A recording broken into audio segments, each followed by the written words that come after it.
Ben ritrovati con Sveglia Trieste. Oggi mercoledì 19 aprile avremo due ospiti nella prima fascia oraria che va dalle 7:30 alle 9. Saranno Paolo Altin, capogruppo della lista Russo Punto Franco in Consiglio Comunale, e Corrado Tremul in Consiglio Comunale con Fratelli d'Italia. Dalle 9 alle 10 con noi Dino Zappador del Sindacato dei Pensionati, fascia oraria durante il quale saremo anche collegati con Umberto Bosazzi, che oggi, se poi sarà rispettato questo programma, andrà nell'area di Basovizza, dove c'è una discarica che verrà dunque presa sotto l'attenzione della nostra troupe esterna questa mattina, e lo scopriremo dopo le 9. Andiamo a leggere prima di tutto la pagina meteo, poi la prima pagina del Piccolo.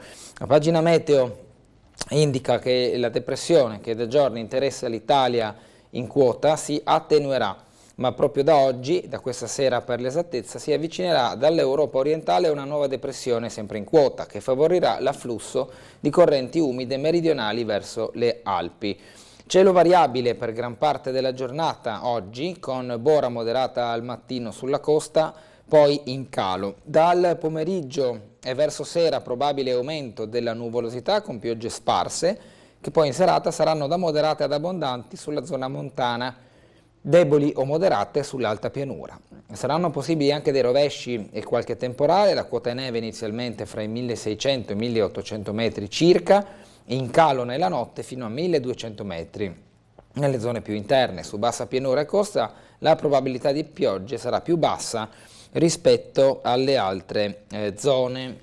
Temperature minime fra i 10 e i 13 gradi, le massime 15-18 gradi. Per domani, giovedì 20 aprile, sulla zona montana cielo in prevalenza coperto, su pianura e costa sempre cielo coperto al mattino, variabile e nuvoloso in giornata. Saranno probabili piogge sparse, anche abbondanti in montagna, deboli o moderate e più intermittenti sulla pianura e sulla costa. Possibili rovesci anche temporaleschi sulla costa e sulle zone orientali, soffierà borino o bora moderata, l'evoluzione ancora abbastanza incerta per domani, con una attendibilità del 60%, 10-13 gradi le minime, 13-16 le massime. Previste per domani il Piccolo di oggi, con diversi titoli: La Chapelle, le mie storie a Trieste, c'è un approfondito inserto all'interno del Piccolo di oggi, poi ne vedremo giusto alcune pagine, mentre il Piccolo si concentra sulla vertenza industriale di Varzila, azienda che chiede tempo, silenzio su investitori e offerte. L'amministratore delegato Cafagna dice: ci serve un altro mese, sindacati e istituzioni delusi dal tavolo di ieri dove si aspettavano le proposte dell'advisor. Invece c'è una presa di tempo da parte dell'azienda. Si sperava che la nuova convocazione al Ministero delle Imprese potesse segnare un deciso avanzamento sulla vertenza Varzila, ma anche la riunione di ieri a Roma si è conclusa con un nulla di fatto e si fa concreta la possibilità che la crisi dell'impianto finisca in un pantano. Così scrive Diego D'Amelio del Piccolo. Poi altri argomenti: dal Carso al mare, la marcia dei ricercatori per la terra, questa è l'iniziativa che poi viene descritta a pagina 3. Altri argomenti sempre affini a quello che abbiamo appena letto: la crisi climatica che allontana la parità, la doppia sfida di 8 scienziate. C'è anche la visita ad Auschwitz, la lezione di Mattarella dal lager, la memoria vince sull'oblio. In seguito anche la sentenza, la consulta dà ragione a Cospito, sconto di pena e niente ergastolo. A pagina 11 il dettaglio. Ci spostiamo all'interno del comune di Trieste. Per il dopo Grilli nella lista di piazza la scelta cade su Tognolli, attuale consigliere della lista di piazza, ormai prossimo all'investitura di nuovo assessore comunale. Palazzo Drer, si va alla Rogito e restano i dubbi sui tributi. Una nuova estate senza la diga. A pagina 21 Laura Tonero approfondisce l'avvicinamento verso la stagione balneare, che però non vedrà la diga tra le possibilità di triestini e turisti. Catturata l'orsa JJ4 che uccise il runner, e poi una vendetta senza senso. Questi gli argomenti che girano attorno a questo caso dell'orso che ha fatto un po' il giro delle notizie a livello nazionale, anche dei paesi a noi confinanti, all'Italia confinanti, con la cattura di quest'orso e la decisione su cosa fare di lui. Noi abbiamo sentito anche a Ring lo zoologo Bressi, intervistato da Ferdinando Avarino, che ha dato dei dettagli piuttosto interessanti anche su quella che è la vita degli animali e il modo in cui poi l'uomo si deve interfacciare con loro. Andiamo avanti col piccolo però, con le prime pagine: cambiamento climatico e progresso femminile, la doppia sfida da vincere. Poi all'interno di queste pagine ci sono diverse storie raccontate da molte donne. L'agricoltura si sviluppa in un network, dice Nuria Mayaliwa dalla Tanzania, mentre in prima linea per il reddito familiare Irene Bayayana dell'Uganda. Ce ne sono ancora altre. Gli scienziati in cammino dal Carso al mare in difesa del pianeta in occasione della giornata mondiale della Terra, 70 studiosi in marcia per rimuovere i vincoli e promuovere i progetti a salvaguardia del clima, regia di Area Science Park, scrive oggi Elisa Coloni per il piccolo. Ingegneria a servizio delle contadine e l'impegno dal Bangladesh di Sara Nourin. E poi ancora spazio alla pastorizia intelligente, ancora una donna impegnata nel mondo della ricerca. Ci spostiamo a Varsila, lo vediamo anche dalle immagini e dai titoli. Varsila arriva al tavolo però senza fare nomi né piani, dateci un altro mese, fumata nera dal vertice da cui si attendevano risposte su investimenti e offerte. L'amministratore delegato Cafagnas devono maturare le proposte, trattativa con Rheinmetall, il governo frena. Ci sono alla finestra diversi interessati, uno di questi è proprio Rheinmetall, che ha avviato una trattativa col governo, che però stando alle ultime sta frenando su queste fughe in avanti delle aziende, richiedendo poi all'azienda di accelerare sul proprio iter, laddove la stessa chiede però un altro mese di tempo. La sottosegretaria Bergamotto sui contatti con il gruppo tedesco: impossibile fare trattative parallele. La partita in mano all'advisor con i sindacati e gli enti pubblici, in questo caso la regione, che sono presenti al tavolo con il Ministero proprio per arrivare alla miglior soluzione possibile per il mantenimento del lavoro, dunque della produttività e operatività all'interno del stabilimento di Bagnoli della Rosandra. La rabbia dai sindacati, impegni traditi, nulla di concreto mentre il tempo corre, delusione e preoccupazione al termine dell'incontro. Oggi nella capitale si riunisce il coordinamento nazionale. Anche ieri, sempre a Roma, ha avuto luogo questo tavolo che però sembra aver slittato di un mese tutte le decisioni su Varsila e su Trieste. Confindustria Alto Adriatico dice: nella prossima riunione servono certezze, in ballo la credibilità per i negoziati. Anche questo ribadisce Confindustria Alto Adriatico, anche la credibilità poi del peso delle proposte che arriveranno su Varsila a Trieste. Andiamo altrove, ci spostiamo ad Auschwitz-Birkenau. Durante la visita del presidente Mattarella, il monito contro i tentativi revisionisti. Molti consegnarono i cittadini ai carnefici nazisti, la memoria vince sull'oblio, ha detto il Presidente della Repubblica. Lo vediamo qui nelle foto in visita, anche con la deposizione di una corona di fiori nei luoghi, come detto, fra Auschwitz e Birkenau dell'orrore nazista. Meloni e gli imbarazzi del 25 aprile, Forza Italia si smarca, noi in piazza, il governo nega un richiamo del Presidente, gli azzurri vogliono votare la mozione antifascista, non so ancora dove sarò il 25 aprile, spero che unisca tutti gli italiani come il 1° maggio, ha detto Matteo Salvini. I regimi fascisti aiutarono lo sterminio. Il capo dello Stato: l'odio è ancora in agguato, non ammettiamo arretramenti sui diritti. Ancora il monito del presidente Mattarella. Il ministro e la sostituzione etnica, bufera sulle parole di Lollobrigida, il titolare dell'agricoltura parla di denatalità e cita teoria complottista, le opposizioni insorgono, propaganda razzista.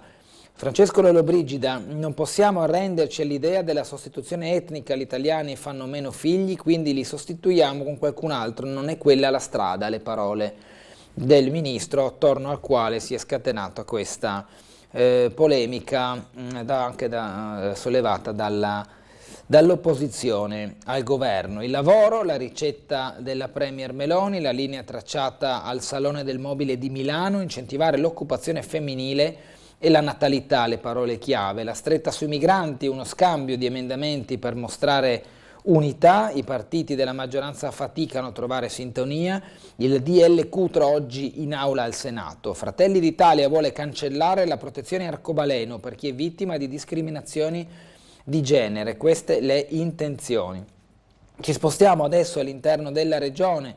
De Toni, la vittoria nasce da un'intesa extra large che va oltre il centro-sinistra, decisivo il mondo civico, dice il nuovo sindaco di Udine, che ne è uscito vincitore dal ballottaggio con Pietro Fontanini, candidato del centrodestra, che era sindaco uscente del capoluogo friulano. Il neo sindaco traccia la rotta del nuovo mandato, alla regione chiederò un patto di legislatura finalizzato allo sviluppo del territorio.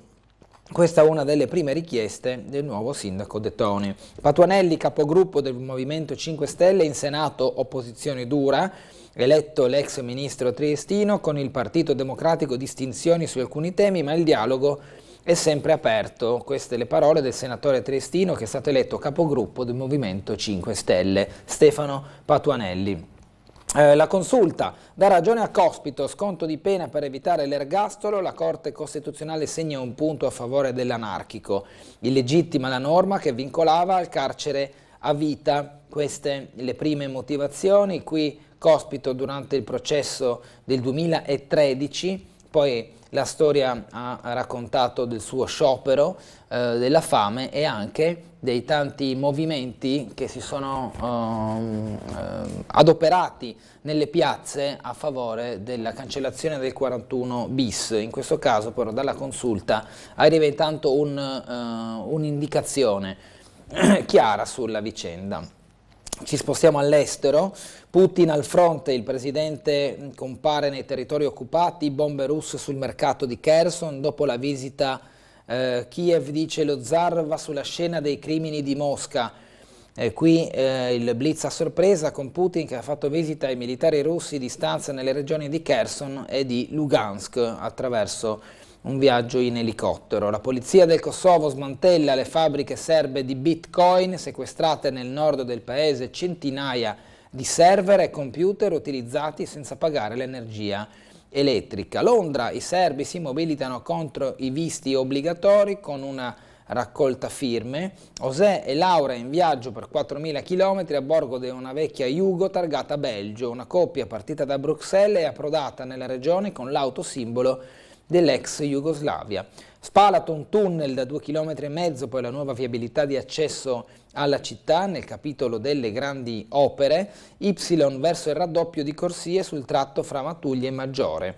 A pagina seguente, senza tetto ucciso in centro a Udine, si stringe il cerchio attorno al killer, i sospetti si concentrerebbero su un ciclista, apparentemente insospettabile, ripreso però dalle telecamere. Qui la processione di udinesi nel luogo in cui è stato ucciso l'uomo Luca Tisi, chi ha lasciato un messaggio, chi invece una corona di fiori, chi semplicemente camminando si ferma guardando il punto dove poi in diversi hanno omaggiato e ricordato a modo loro l'uomo ucciso pochi giorni fa. JJ4 trappola mortale, l'orsa che aveva ucciso il runner catturata e trasportata al Casteller, ira degli animalisti e un lager, Fugatti dice avremmo voluto abbatterla. Questa è la foto della cattura e dell'orsa stessa in una trappola con della frutta, è stata tirata e poi e poi catturata proprio l'orsa, che sta facendo un gran discutere su quelle che sono le procedure attivate nei suoi confronti. I 3 cuccioli ormai sono esemplari indipendenti, presto avrebbero comunque lasciato la madre. Il direttore del Parco Nazionale d'Abruzzo dice: abbattere un orso su 100 non serve a niente. Giustizia, anzi giustiziare l'orsa è una vendetta senza senso, scrive Mario Tozzi nell'articolo di commento di oggi. Nel Spazio approfondisce quanto segue: uccidere l'orso manderebbe un messaggio sbagliato e diseducativo, sarebbe come dimostrare ancora una volta che i sapiens si sentono padroni del mondo. Questa è la sua opinione. La pagina economica: il Salone ritorna ai numeri pre-Covid, inaugura la Premier, assente Bonomi.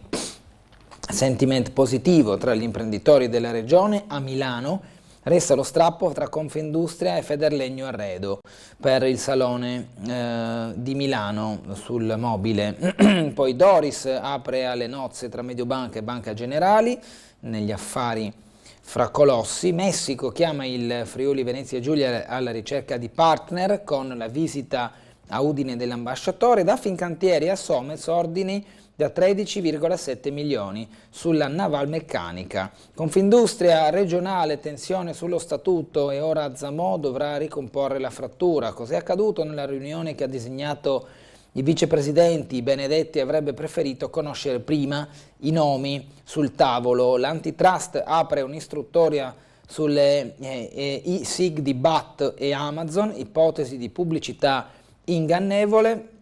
Mancano 230.000 lavoratori nel turismo, l'allarme di Confcommercio. Sangalli dice adeguare il PNRR all'inflazione e alla crisi energetica. Vi parlavo prima di un inserto all'interno del piccolo Fulmini, vediamo qui alcune immagini. La Chapelle a Trieste dal 22 aprile al 15 agosto al Salone degli Incanti, in mostra 92 immagini realizzate negli ultimi 50 anni da uno dei più influenti fotografi contemporanei, che dice: mi piaceva il titolo in italiano, suona meglio che in inglese. Questa è la sua dichiarazione ante mostra. Uso l'arte come un balsamo, una specie di antidoto al nostro mondo decaduto. Scorriamo velocemente le pagine con delle immagini di quelle che sarà poi la mostra visibile anche a Trieste e andiamo avanti verso le pagine della cronaca locale, quella di Trieste, che apre con l'affare della diga. Un'altra estate senza la diga. SOS della Lega Navale, nessun interlocutore, si è fatto avanti per gestire l'area col sodalizio che l'ha in concessione dal 2020. Da soli non ce la facciamo, la politica intervenga, se no saremo costretti a rinunciare all'impegno.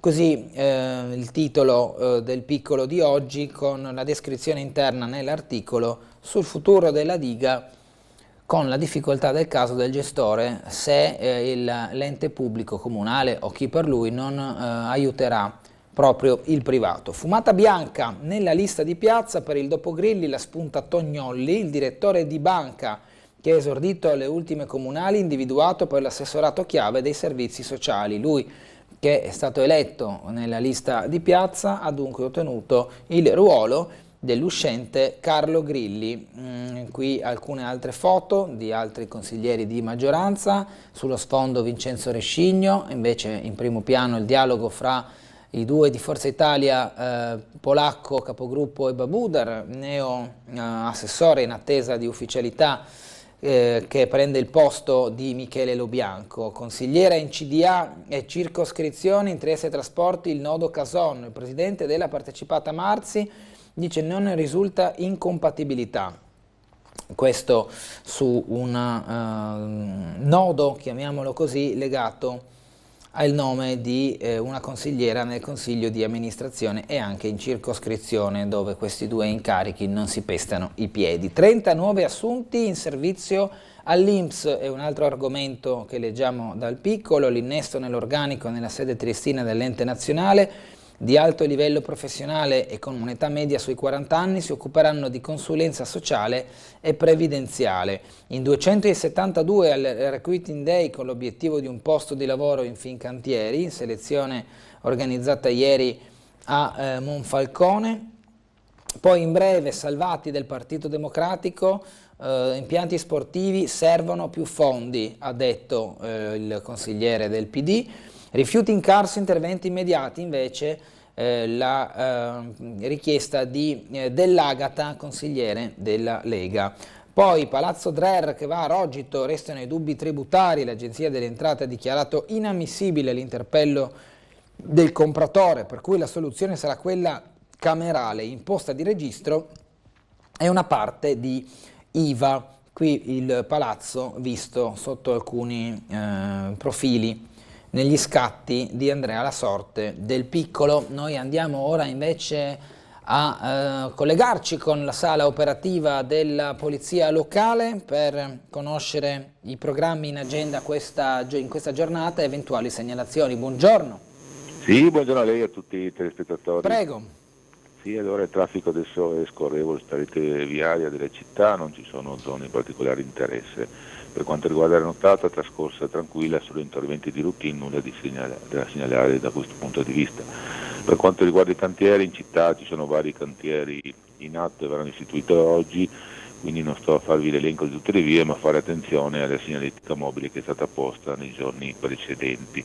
Per quanto riguarda invece l'accesso alle città e le vie dell'altipiano, sono interessate da vari cantieri, sia la strada costiera dove c'è un senso unico alternato che il raccordo autostradale 13 e che la strada statale 202 ex TVT hanno dei cantieri mobili con salti di careggiata e chiusura parziale di corsie, quindi fare attenzione a tutti questi cantieri che sono presenti appunto in queste vie di accesso alla città. Per quanto riguarda il pomeriggio non ci sono manifestazioni particolari da segnalare, l'unica cosa alle ore 12 verrà interdetta la sosta nell'area delle rive, la solitaria, intorno alla stazione marittima per l'arrivo della nave da crociera, quindi dalle 12 fino alle 20 domani l'area regolare di sosta sarà interdetta, provvederemo appunto al transennamento e alla chiusura dell'area e allo sgombero dei veicoli presenti, quindi se qualcuno ha la macchina riparcata chiediamo naturalmente di spostarla in tempo per evitare il nostro problema delle rimozioni. Come ho detto non ci sono particolari manifestazioni che vadano a interessare la viabilità e quindi restituirei la linea al momento. Grazie come sempre, rispettore Schillani, buona giornata e buon lavoro. Grazie anche lei e a tutti i telespettatori. Noi andiamo a leggere ulteriori articoli dal Piccolo di oggi. Paziente da inescandescenze, distrugge la stanza a Cattinara, protagonista un 27enne, poi fuggito dal reparto ma fermato dalla polizia, minacciato il personale, ennesimo caso allarmante nella sanità ed è un caso che va a seguire uno recentemente già commentato, che è successo però al Maggiore, quindi pochi casi in pochi giorni, ma che alzano la soglia d'allarme soprattutto nel personale sanitario e nei sindacati che richiedono maggiori attenzioni proprio all'interno degli ospedali. Trafugati i vasi di rame dal cimitero di Servora, indaga la polizia locale, il Blitz che è sotto la lente di ingrandimento della polizia locale di Trieste per i danni e i furti al cimitero di Servola. C'è stato un incidente ieri con code in via Valerio, uno scontro tra due veicoli con due feriti che sembra non siano gravi, e invece è grave ancora la quarantenne ferita in via Commerciale. Si legge che versa ancora in gravi condizioni la quarantenne triestina coinvolta nel grave incidente in scooter di 3 settimane fa in via Commerciale. Il quadro clinico della donna che resta ricoverata nel reparto di rianimazione dell'ospedale è stabile, ma per il momento non emergono segnali di un possibile miglioramento. La donna aveva perso improvvisamente il controllo del motorino all'altezza del civico 128, finendo fuori strada, schiantandosi contro un palo. Un impatto violento che aveva causato traumi molto gravi a livello cranico e toracico, tanto che la signora era andata in arresto cardiaco. Il personale dell'ambulanza e dell'automedica era riuscito a rianimare la donna, poi trasportata con urgenza a Cattinara e ricoverata in terapia intensiva. Leggiamo poi di fianco: centro antimobbing da oggi in via Capitelli, il punto d'ascolto multidisciplinare della ANOLF. Andiamo a leggere anche la novità che riguarda la IRS Academy in via Cassa di Risparmio, arte che che si indossa nella Casa dei Creativi. Il Museo della Moda conquista i visitatori. Primi tour tra le stanze di IRZ Academy, come detto, in via Cassa di Risparmio, delle amiche sudtirolesi alla studentessa iscritta a giurisprudenza. Antonio dice: un luogo che può incoraggiare gli artisti, aiutarli a tirar fuori le idee che custodiscono. Ciò che dice Matilde: anche se i miei studi sono completamente diversi, ero molto curiosa di venire qui dentro il museo con le immagini di questa apertura della Arcademy, con la R, non Academy, Arcademy di ITS. Lo staff è cresciuto a 30 effettivi, all'inizio il turismo sarà un traino. L'ideatrice del contest internazionale Barbara Franchin: stiamo formando le professionalità necessarie, arriverà anche il pubblico specializzato.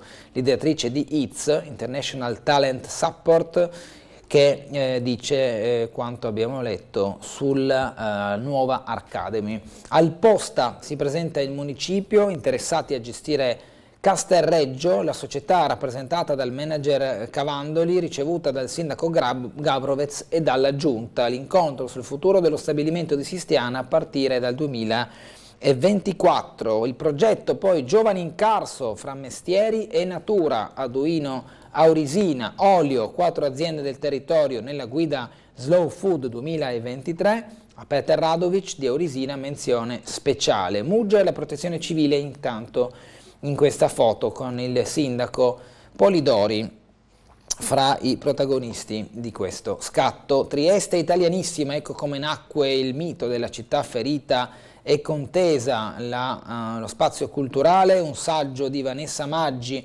edito da Pacini, indaga il ruolo della città nel dopoguerra tra dibattito parlamentare, tensioni politiche e percezione del pubblico. Oggi la presentazione, qui Vanessa Maggi, autrice di questo saggio. I violini di Saint-Jacques suonarono romantici intrighi e il libro, invece la rassegna inevitabile Mittelfest musica, teatro, danza dall'Europa a Cividale. Alcune foto aiutano a capire il contesto. L'editoria Cronache della Biosfera, a riscoprire Miramare attraverso il gioco, qui Diego Manna e Sara Paschini con le Cronache della Biosfera, il volume qui è presentato dagli stessi autori. Per quanto concerne lo sport, Trieste in casa della Dinamo per una ricarica di energia. Siamo al basket, dopo la sconfitta casalinga con Varese. Oggi alle 20:30 la squadra di Legovic affronterà Sassari. L'obiettivo è ritrovare Vittorio Morale. Ruzier giocherà con la maschera. I sardi giocano a ritmi alti e sfruttano le penetrazioni di Robinson e Doue, le chiavi del match guardando agli avversari.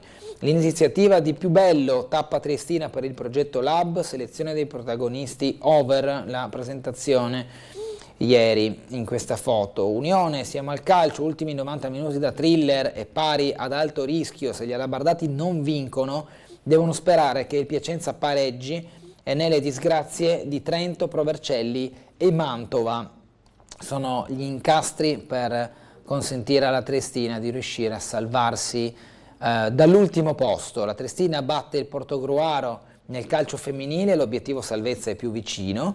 Edi Reia esonerato dal Nova Gorizia, peccato ma ci siamo lasciati bene. Dopo 4 sconfitte finita nel weekend la breve avventura nel campionato sloveno del tecnico di Lucinico ed ex allenatore dell'Albania.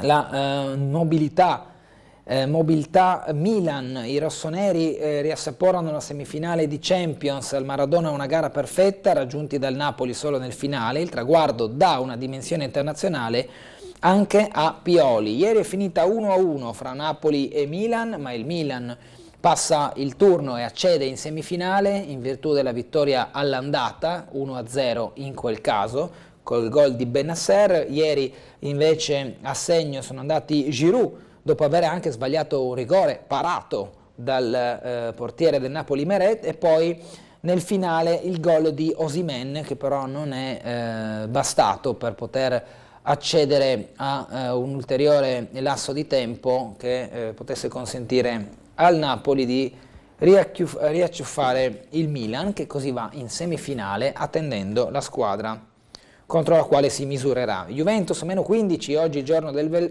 verdetto, il collegio di garanzia decide sul ricorso della società bianconera contro i 15 punti di penalizzazione. Sessi, mister 9 promozioni, l'ultima la dedico a papà, 45enne senatore, ha vinto il campionato di prima categoria col Fiumicello, con Triestina e Cras le emozioni più grandi, ma ora voglio la Coppa Regione. Qui alcune foto che aiutano anche a scoprire il volto del personaggio di cui stiamo parlando. Zari è retrocesso in seconda, niente drammi, punteremo ancora sulla linea verde della prima categoria. La parola del club. Addio a Nevio Ferrari, il lutto, un gentiluomo del calcio giovanile triestino, ci ha lasciati. Nevio Ferrari, classe 43, è stato per decenni una figura storica del pallone nel rione di San Giovanni, diventando un'icona del club giallonero e dell'Esperia e poi consigliere del San Giovanni Calcio. Qui il lutto con la foto dello stesso Ferrari. Condoglianze alla famiglia, ci fermiamo per la rassegna stampa, ci rivedremo tra poco, dopo la pubblicità, con il capogruppo della lista Russo, Punto Franco, Paolo Altin e il consigliere comunale di Fratelli d'Italia, Corrado Tremula, tra poco.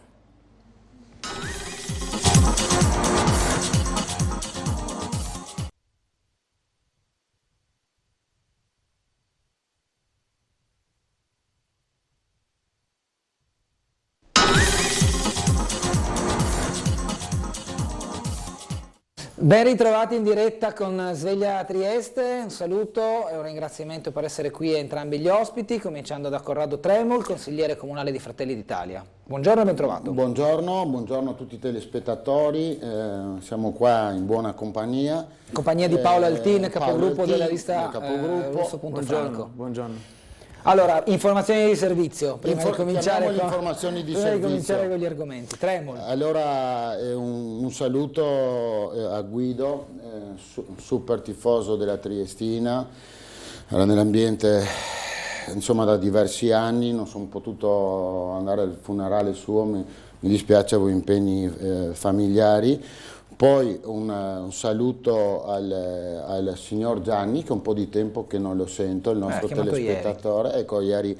Ecco, tacchete, subito parto bene, sono partiti bene, saluto il signor Gianni. E poi aiutami tu, perché ho sentito parlare veramente molto bene di lui, che avete fatto anche il servizio della drogheria in via Ginnastica. Sì, se ne è occupato Umberto Bosazzi. Esatto, un saluto, perché io non sono nessuno, ma incrociando le persone per strada mi hanno fatto i complimenti per la persona, e volevo mandare un saluto e altri 100 anni di vita, perché era un po' anche, come hanno detto nel servizio anche la signora, si scambiavano 2 ciacole ed era un po' così anche un aiuto. Sì, di socialità di nel socializzazione, esatto, che cosa a me cara, il sociale tutta la vita. Altin, sue comunicazioni di servizio? Non ho qualche saluto e ringraziamento? Non ho gli avvisi parrocchiali, però devo mantenere fede a un impegno preso con mio figlio Giacomo di 5 anni, che mi ha detto: la prossima volta che vai in televisione devi dire 2 cose, quindi io le dico per mantenere fede alla promessa. La prima è che chi ha i cani vi chiediamo gentilmente di raccogliere le deiezioni che lasciano sul marciapiede, perché ogni mattina andando a scuola con i bambini è sempre difficile attraversare i marciapiedi senza incappare e calpestare qualcosa. E l'altra cosa è: non buttate i rifiuti in giro per la strada, perché poi finiscono in mare e fanno male agli animali marini. Questo lo chiede mio figlio di 5 anni. Quindi sensibilità non so cosa farà, tematiche molto attuali. 25-30 anni forse. Un attivista, probabilmente avanti. E lasciami salutare Corrado, perché devo dire che questa esperienza in Consiglio Comunale, che è iniziata alla fine del 2021, è iniziata assieme e mi ha fatto apprezzare anche la capacità e l'umanità delle persone al di là dello schieramento politico, per cui Corrado milita nelle fila di un movimento, di un partito in realtà che è abbastanza distante dalle mie idee e convinzioni, ma su certe cose ci troviamo insieme, e lui è uno di quelli che non ha paura anche a mettersi in discussione, quindi lo ringrazio e gli faccio i miei apprezzamenti. Bene. Troppo coccolo, troppo buon. Quasi buon No, quel di solito sono basta vedere insomma un po' gli ostacoli che ho avuto, ma intanto ti faccio i complimenti e fa un piacere a questo punto, dai, ormai che siamo... Se volete io vado via, vi lascio soli. Un saluto grande a casa e soprattutto al bimbo, perché è una gran realtà. Io ho un cane, viaggio sempre con i miei sacchetti come ho sempre detto, la colpa non è della creatura, dell'animale in questo caso, ma è sempre dei padroni. Bravissimo, deve dare un struccone dito in triestino al tuo figlio. Cominciamo con i telespettatori? Cominciamo con le mail con a le questo mail? punto, No, finché non arrivano le telefonate, perché ce ne sono già 3. Buongiorno, chiedo al consigliere comunale Tremul, visto che si interessa sui problemi dei cittadini, chiedo se sa se sono stati stanziati dei soldi per il ripristino o la sostituzione dell'ascensore della casa Bartoli, rotto da 25 anni, scrive Nevio Tull, via mail Tremul, è una richiesta che il telespettatore sta facendo da un po' di tempo. Ha perfettamente anche ragione, c'è un problema poi oltretutto datato, che riguarda dei pezzi di ricambio di un ascensore molto, molto datato, vista la tecnologia ad oggi, purtroppo, a discapito di una volta, quando si trovava sempre il modo di sistemare, magari con ciodo, con peso di legno, purtroppo la tecnologia ha portato avanti, là ci sono problemi con i ricambi, poi si è parlato, mi aiuterà casomai se è più aggiornato di me, l'ultima volta che siamo rimasti in Consiglio Comunale veniva discusso e c'era stato detto che dovrebbe essere sostituito. Okay. Io ero rimasto là, quello che è certo che oggettivamente scuola Fondasavi è stato risolto, ad esempio eravamo giù in commissione, l'hanno riparato, ecco. La tecnologia non aiuta, ma la burocrazia dal mio punto di vista t'affossa oggettivamente. Sentiamo una telefonata, buongiorno. Pronto?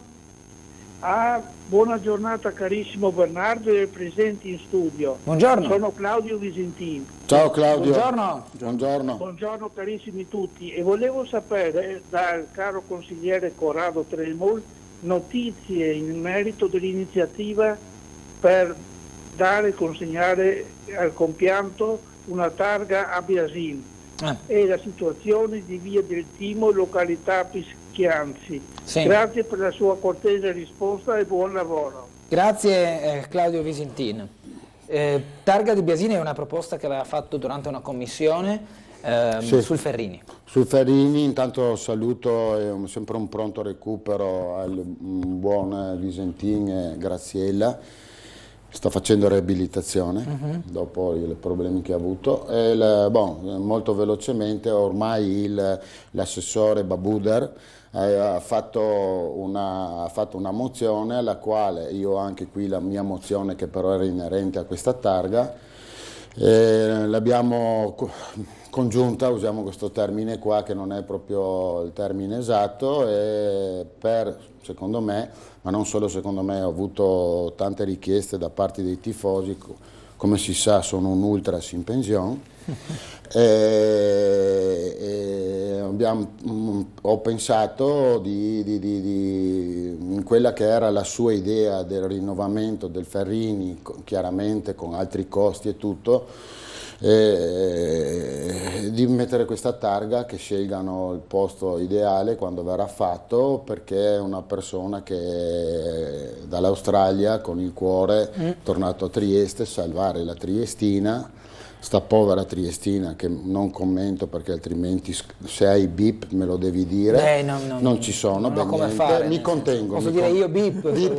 Mi contengo. Mi avvisi prima, io dico bip nel momento giusto. Non posso mi contengo e tant'è, insomma, una persona con un gran cuore, ha speso tanti soldi e oggettivamente, allora, visto che là era la sua idea del centro sportivo, di lasciare là un qualcosa che una targa, però almeno insomma minimo dal mio punto di vista. Leggo un'altra mail coinvolgendo anche Paola Alzini, se vuole però commentare. Sì, prego, su Piscianzi anche. Sì. Lo trovo un gesto insomma doveroso, dovuto e ovviamente se mi capiterà lo appoggerò questa iniziativa di Corrado molto molte volentieri. Su Piscianzi so che ci sono stati dei sopralluoghi, ma mi pare di aver capito che la soluzione non sarà proprio pronta e immediata, ci vorrà un po' di tempo.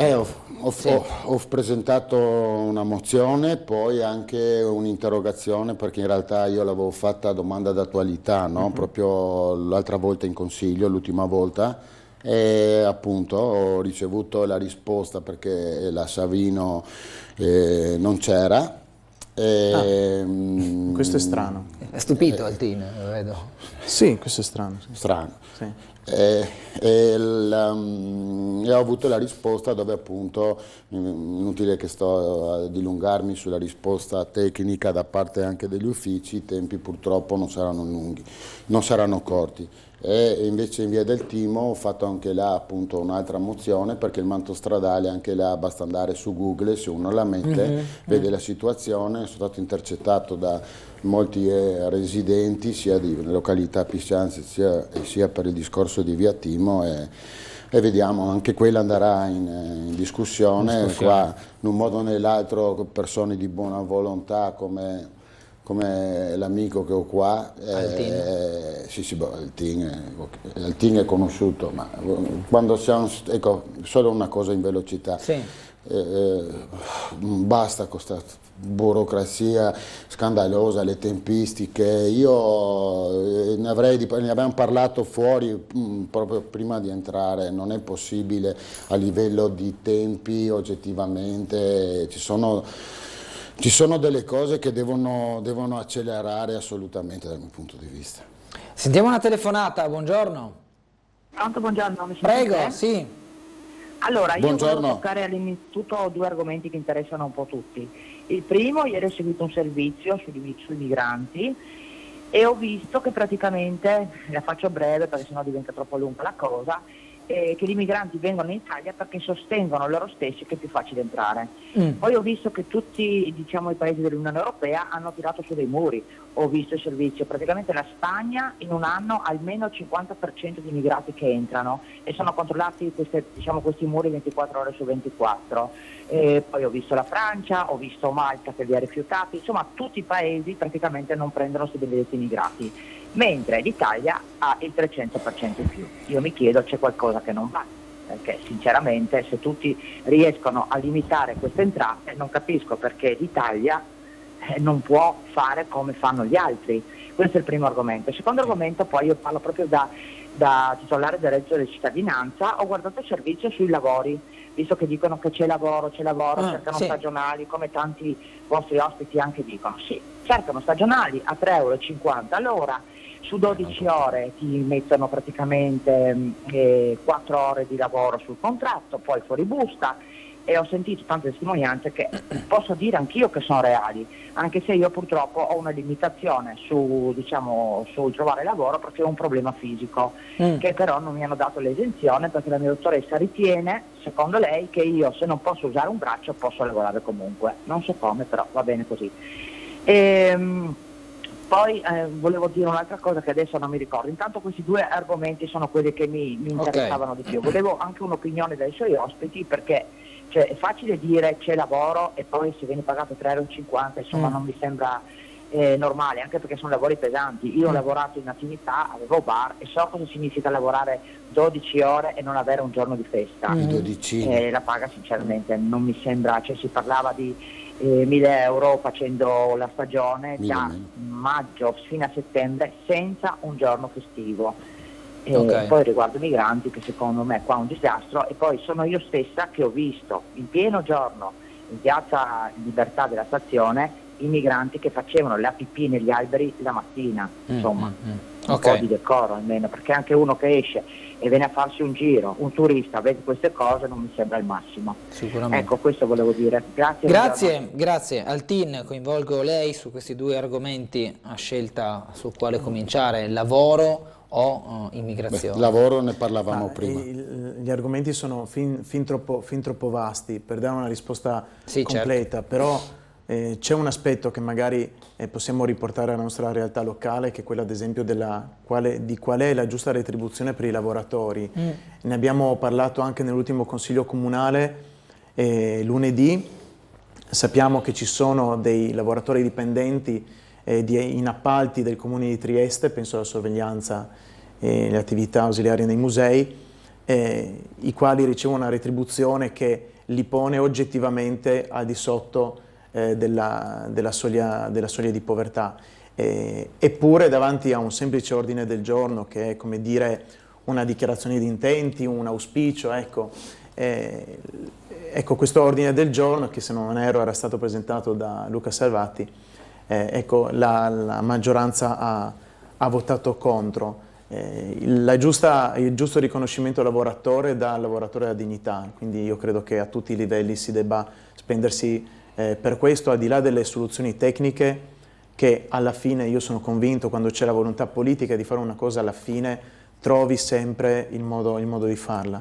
Quanto ai migranti, capisco quello che dice la signora, capisco che c'è una questione di decoro, perché sarebbe sciocco non riconoscere che c'è anche una questione di decoro e di presentazione della città, ma non solo presentazione della città come una città in cui ci sono persone che non fanno la pipì nei parchi pubblici, sarebbe forse la cosa meno grave, ma una città in cui c'è e funziona un sistema di accoglienza. Noi probabilmente siamo solo un tassello di un meccanismo molto più grande, e la grande quantità di migranti che c'è sui nostri territori è dovuta al fatto che la rotta balcanica ha avuto un'esplosione e che il meccanismo di smistamento di queste persone all'interno di diverse località italiane si è inceppato, perché sembrerebbe abbiano dato la precedenza allo svuotamento di alcuni centri nella parte centro e sud Italia che erano in difficoltà. Quindi, come dire, era stato promesso a suo tempo, quando c'era la cosiddetta emergenza freddo, era stato promesso che si sarebbe trovato un luogo per una prima accoglienza. Questo luogo non è stato trovato, evidentemente continua ad essere Piazza della Libertà. Sul fatto di costruire muri, io credo che la storia ci debba insegnare che i muri non servono assolutamente a nulla, e che anzi è un meccanismo di crescita della società quando i muri vengono abbattuti e non certo quando vengono costruiti. I meccanismi devono essere, gli strumenti devono essere altri. Tremul, da parte sua? Beh, da parte mia ne parlavamo anche prima fuori, intanto condivido l'analisi fatta sugli stipendi, ne parlavamo prima, stesso discorso vale anche per le pensioni minime, per il costo della vita che è arrivata adesso. Come dicevo prima, eravamo fuori io ne parlavamo io e lui, con le lire in un modo o nell'altro qualcuno all'epoca riusciva un po' a barcamenare, si barcamenava. Adesso tra il costo della vita, aumenti in generale, benzina, bollette e quant'altro, spesa, chiaramente i lavoratori, in questo caso del comune, io stesso l'ho detto, non si può avere un contratto di lavoro. Io ho fatto 12 ore, io ero in cooperativa e prendevo all'epoca 900 euro con un giorno di riposo, cioè era tutto un mezzo disastro. Allora certe cose bisogna avere il coraggio, chiaramente a livello nazionale, perché qui ricordiamoci, come ho detto lui, stiamo parlando sempre di un contratto a livello nazionale. Bisogna però avere il coraggio, chiaramente anche il governo in questo caso qua, di affrontare certi argomenti, perché il lavoratore deve avere la sua dignità, come hai detto giustamente. Non puoi assolutamente andare sotto un minimo perlomeno, collegare no? al minimo ribasso in tutto, una cosa che a me fa girare. E dopo lascio subito la parola sugli immigrati. Beh, per me è cosa nota. Io non sono un fans perché bisogna alzare il tiro. Si parla qui di Trieste, d'accordo, ci sono stati gli articoli, l'aumento del flusso in questi ultimi tempi. Noi parliamo della rotta balcanica da mo', no? Ok?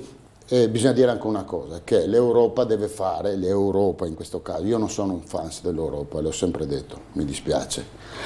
L'Europa per me, nell'esempio proprio degli immigrati, deve avere, tutti i paesi componenti devono avere lo stesso comportamento o trattamento in confronti di queste persone.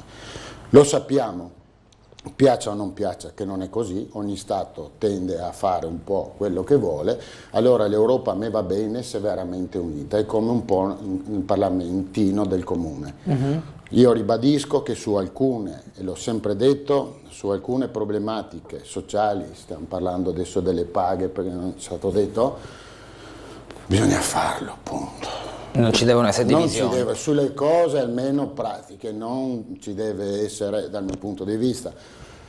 Sono scomodo a qualcuno, è un problema suo, non mio. Sentiamo un'altra telefonata, buongiorno. Pronto? Buongiorno. Sì, prego. Buongiorno. Sono Sandro, buongiorno a lei e ai suoi ospiti. Buongiorno a lei. Ricordando, ma non è nello specifico, perché l'Italia comunque si deve prendere tutti questi migranti. Diciamo la verità, che una cosa giusta è che nessuno vuol dire. L'Italia è un paese in default, siamo un paese in fallimento, con debito pubblico a livello stratosferico, perché è così, i politici a livello nazionale dicono qualcosa ma stanno zitti. Quindi l'Europa ci riempie di soldi, perché ci dà soldi, ci dà finanziamenti, ci dà. Presi questi finanziamenti è il fatto che noi dobbiamo prenderci tutti questi migranti, tutte le squatte se li dovremmo ingrumare noi, perché in teoria noi viviamo con i soldi dell'Europa, come che se dire, perché sennò qua crollassi tutto, perché basta guardare il debito pubblico che ha l'Italia, è una roba incredibile, perché se noi andassimo a guardare i conti ne si impira i cavalli, eccolo.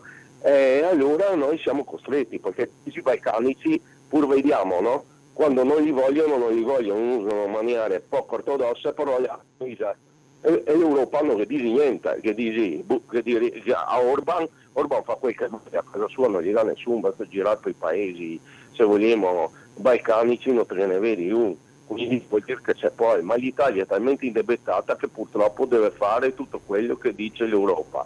I politici italiani non possono fare niente, sono schiavi dei diktat dell'Europa, purtroppo, che l'Italia ha comunque un debito incredibile. Questo è il mio pensiero, ma ne sono certo di questo, perché so. Ringrazio a tutti e Grazie. buona giornata a tutti. Grazie, Buona giornata quanto a lei. ha detto questo telespettatore riprende buona parte di quello che è stato detto prima, Tremol, sul ruolo dell'Europa. Altin?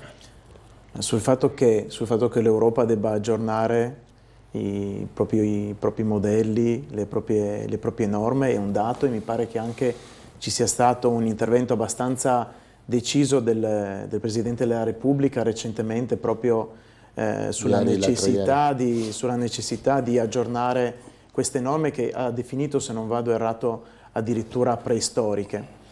Sul fatto che il Paese sia in default, questo sarebbe complicato affrontare questo tema qui, non credo sia proprio così. Sul fatto che sia un Paese che storicamente si è basato sul debito, questo è un dato di fatto. Se diciamo che potremmo avere una politica economica completamente diversa se non stessimo quasi annegando all'interno di questo debito enorme, questa è una verità.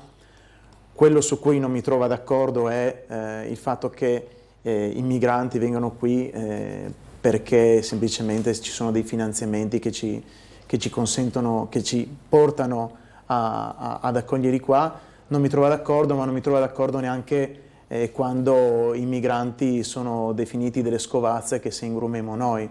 Credo che fino a quando si continua a guardare questo tema con gli occhi stereotipati di chi fa la chiacchiera da bar non lo si risolve.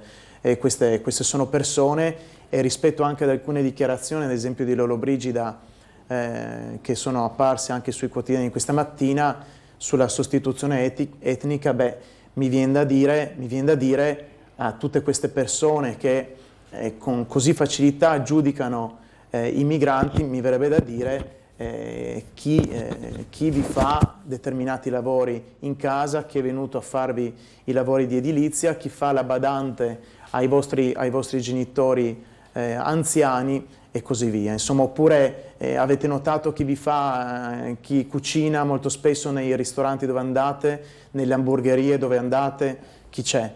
Allora, evidentemente il Paese ha bisogno di manodopera, e di un certo tipo di manodopera che non può essere un bisogno che non può essere coperto con gli italiani.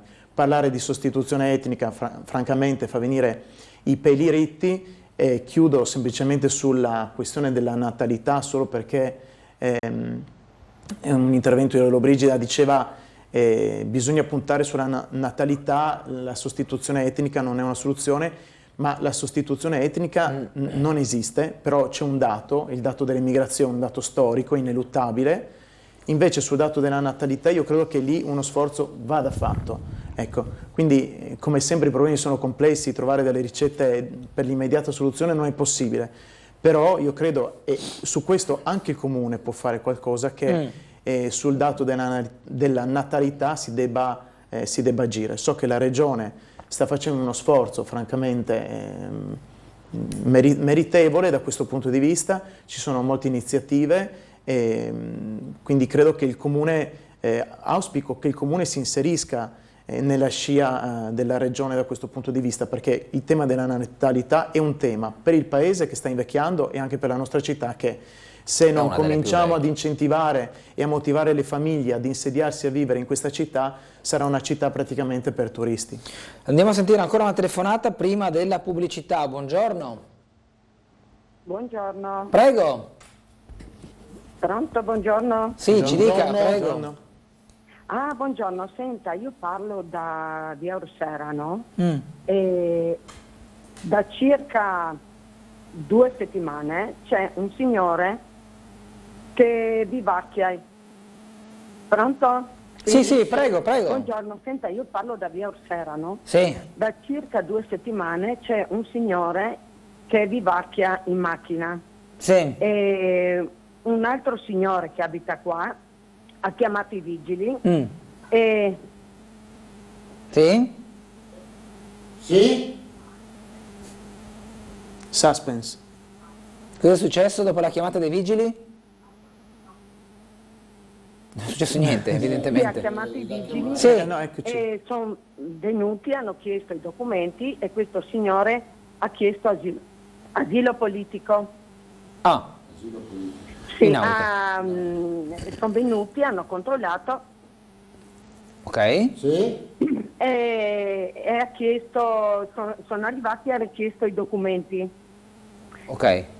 E questo signore vivacchia qua in questa macchina dove va in bagno, dove si lava e quando si passa vicino a quella macchina c'è un odore. Immagino. Ti credo. Che non ripetiamo perché che gente fa colazione. Se i vigili sono già arrivati, credo che un ulteriore passaggio anche delle forze dell'ordine, tipo la polizia e i carabinieri, possono magari cercare di arginare il degrado attorno al quale versa questa auto. Anche un cane. Allora, i vigili... Sì? Sì, i vigili lo hanno controllato, ha detto che lui non può andare nel centro perché ha il cane. Ma perché deve rimanere qua in via Orsera? Allora, primo, già non ci sono i parcheggi per noi abitanti, ancora questo che vivacchia qua, non vedo perché deve rimanere qua, con tutto che i vigili lo hanno controllato. Signora, mi pare di capire che lei ne sa molto più di noi, quindi... mi informerò. Almeno risulta difficile dare un giudizio o una risposta su quelle che sono le procedure delle forze dell'ordine laddove sono già passate a investigare sulla situazione. Evidentemente stanno cercando di convincere questa persona a mobilitarsi per andare altrove, evidentemente non lo sta ancora facendo, non so come sia la procedura in questi casi. Mi informerò con l'assessore De Blasio, però il discorso è particolare, dobbiamo anche assieme, si può anche tranquillamente vedere, richiedere delle informazioni, però bisogna averne, appunto, oggettivamente per come è stata presentata la storia, se la macchina ha, torniamo ai vecchi discorsi, un'assicurazione e lui è effettivamente il proprietario, non è che chi è intervenuto possa fare più di qualcosa, diciamo uno si ferma, si parcheggia, si può far leva forse eventualmente sul fatto che l'auto non sia proprio, allora come dire, bisogna vedere che l'auto non è un relitto, perché in quel caso non allora tanto la relitto, procedura può essere considerata anche pericolosa, poi c'è il discorso però bisogna avere più dati. Mi informo a livello igienico, ci informiamo assieme e vediamo, anche perché sicuramente questa persona qua, quando uno così è ai margini della vita, io non so poi politico da dove arrivi questo qua sinceramente, però quando uno è ai margini della vita, là ci sono assistenti sociali, diventa tutto un discorso. Sì, mi verrebbe da dire che non è solo una questione di sicurezza, ma è anche una questione che magari può essere di interesse o di competenza del sociale, sì. Per, magari per quello ho detto, interesseremo il nuovo assessore. Poi c'è anche il nuovo assessore, ci informiamo, ecco. Vorrei avere qualche dato in più, solo in velocità ero a Servola, sono andato a Servola, mi hanno chiamato, poi se vuoi dopo ne parliamo. Ma sì, intanto vengono fatti i complimenti per la sua giacca via mail. Ringrazio, molto, molto gentili. Che è passata inosservata. Adesso vedrete la sorpresa, adesso dopo la pubblicità c'è la sorpresa. Bene, a fra poco allora, breve pausa.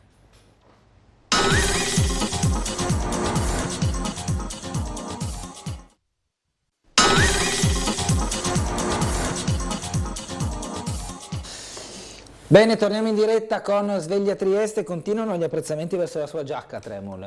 Ah sì? Sì. Ah, boh, sono un po' invidioso, devo dire la verità. Ecco, allora, eccolo qua, per la par condicio, che sei parente del Radicio. Te me la regali? Eccolo qua. Cosa vuoi fare? Metti su così, dopo, ecco, arriva i complimenti anche della... Ma a casa non hai visto l'aquila, se vedi l'aquila... Eccolo, e così che goda, te dà la par condicio, ecco. Stai là, mi dà mica avei tu, che ti invidio non poco sinceramente. Sembra la giacca del papà. Sì, più che una giacca su un cappotto, devo dire. Grazie. Pesante? È pesante, ma anche una responsabilità. Insomma. No. Meglio adesso? No, mi stago bene in tutti i due casi, sono contento perché secondo me che donna, il suo perché, che facessi un pensierino, ecco, lo vedessi ben. Grazie, come accettato. Lo vedessi ben in curva, magari che porti anche il fio. Volentieri alla Triestina. Leggo una mail, buongiorno, la sinistra non vuole centri degli immigrati, 25 aprile divisivo, sanità allo sbando, Varzi la poca serietà, potevano comunicare che non avevano niente di pronto senza far spostare la gente fino a Roma. Si parla del tavolo di ieri al TIN su Varzila, dove fondamentalmente l'azienda ha chiesto di prendere ancora un mese di tempo. Allora, se si parla di una roba seria deve togliere la giacca. Devo tornare insomma, perché sennò qua... Dammi amiche che non sono serio. Per il mio compleanno ti sa... No, ma questo è nel tuo ruolo. No, tranquillo. Si addice a te. Anzi, la metto su, fatti. Che la metto. No, su Varzi la questione è serissima e Corrado sarà sicuramente d'accordo. Si ha un po' l'impressione di essere presi per il naso, no? Questa è la sensazione che si ha anche dalle ultime notizie. Mi pare che anche il nostro presidente di regione Fedriga tradisca un certo fastidio nei confronti di un atteggiamento che mi pare essere piuttosto arrogante. Come si è sempre detto, quello che i livelli territoriali possono fare per i lavoratori della Varzila, ecco, va fatto. Questa mattina peraltro ci sarà una commissione della trasparenza. In questo momento presidente della commissione trasparenza è l'amico consigliere di Punto Franco Alberto Pasino. Ha ritenuto di convocare una commissione trasparenza chiedendo l'audizione del sindaco che ha accettato questo invito per fare il punto della situazione dal punto di vista del comune e anche per capire quali sono le azioni che il comune potrebbe intraprendere a tutela dei lavoratori. Prego. Assolutamente sì, concordo. Un buon Pasino saprà, poi mi illustrerà sicuramente. Io ho fatto insomma un po' di notti giù con i lavoratori e sin dall'inizio l'atteggiamento della proprietà Varzila era bip, Purtroppo qua stiamo parlando di una realtà italiana unica, con delle specializzazioni, con dei lavoratori, con anche uno stabilimento che non ha uguali. E la cosa poi che a me va sempre a finire, tocco sempre l'argomento famiglie, di famiglie, famiglie, tante famiglie che sono in difficoltà perché anche nel caso ipotetico di una nuova proprietà, faccio un esempio terra a terra come sono abituato a fare io, le paghe, anche là in questo caso, bisogna vedere poi oltretutto nel caso che si recuperi un numero di lavoratori, le paghe la vedo dura che siano uguali di quelli che prendevano prima. Questo è da vedere. Vabbè, quello sarà l'oggetto della trattativa. Sì, però sai cos'è? Una precondizione. Sì, solitamente a cambio di... Normalmente non sempre succede che non corrisponde un sempre miglioramento. risponde. Nel frattempo queste giovani famiglie hanno fatto un mutuo dietro alle paghe che prendevano prima, no? Per dire, no? Allora là è un problema molto grosso. Il buon Altin sicuramente, ma credo qualsiasi persona nelle proprie possibilità cercheremo di aiutare, ma anche qua il tiro è tutto alto, ripeto, ma dall'inizio io quando dormivo giusta facevo le notti là con loro e si parlava tranquillamente, ho sempre detto che era un po' un atteggiamento diciamo particolare da parte dell'azienda. Sentiamo una telefonata, buongiorno. Buongiorno Gulotta. Buongiorno a lei. Buongiorno. Gli ospiti, Nivea. Sì. Allora, sento da giorni il discorso di Piscianzi e di Attimel, ma scusatemi, Piscianzi. ma perché non viene fatto, parlo con i consiglieri comunali, come è stato fatto in Strada del Friuli, la protezione civile ci ha messo lo zampino lì, è stato fatto subito un passaggio, un terrapieno, era la giunta sempre di piazza con mi aiuti dai, con Riccardi? Adesso mi sfugge il nome, ce l'ho ma è un problema mio. Allora, è stato fatto subito e stessa cosa a Piscianti si potrebbe fare, ma perché? Perché forse a Piscianti ci sono meno persone che passano come per via Strada del Friuli, c'era la giunta a Moreton, mi sembra Moreton c'era il PD alla regione quella volta.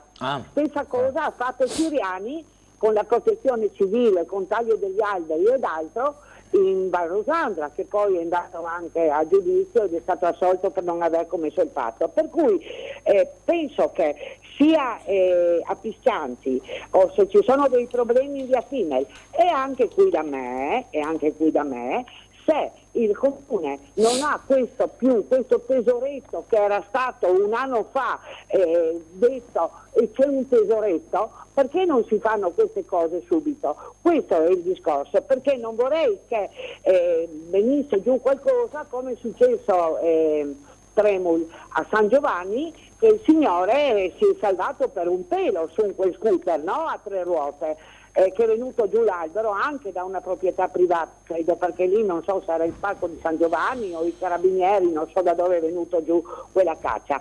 Cioè, se i vigili del fuoco danno l'indicazione che è pericoloso, potrebbe intervenire la protezione civile prima che prenda fuoco il Carso, no? Anche perché quest'estate purtroppo ho visto, sono andata a passeggiare una settimana fa su a Basovizza, rasentando il campo da golf, ci sono dei cartelli gialli proprietà della regione del Friuli Venezia Giulia.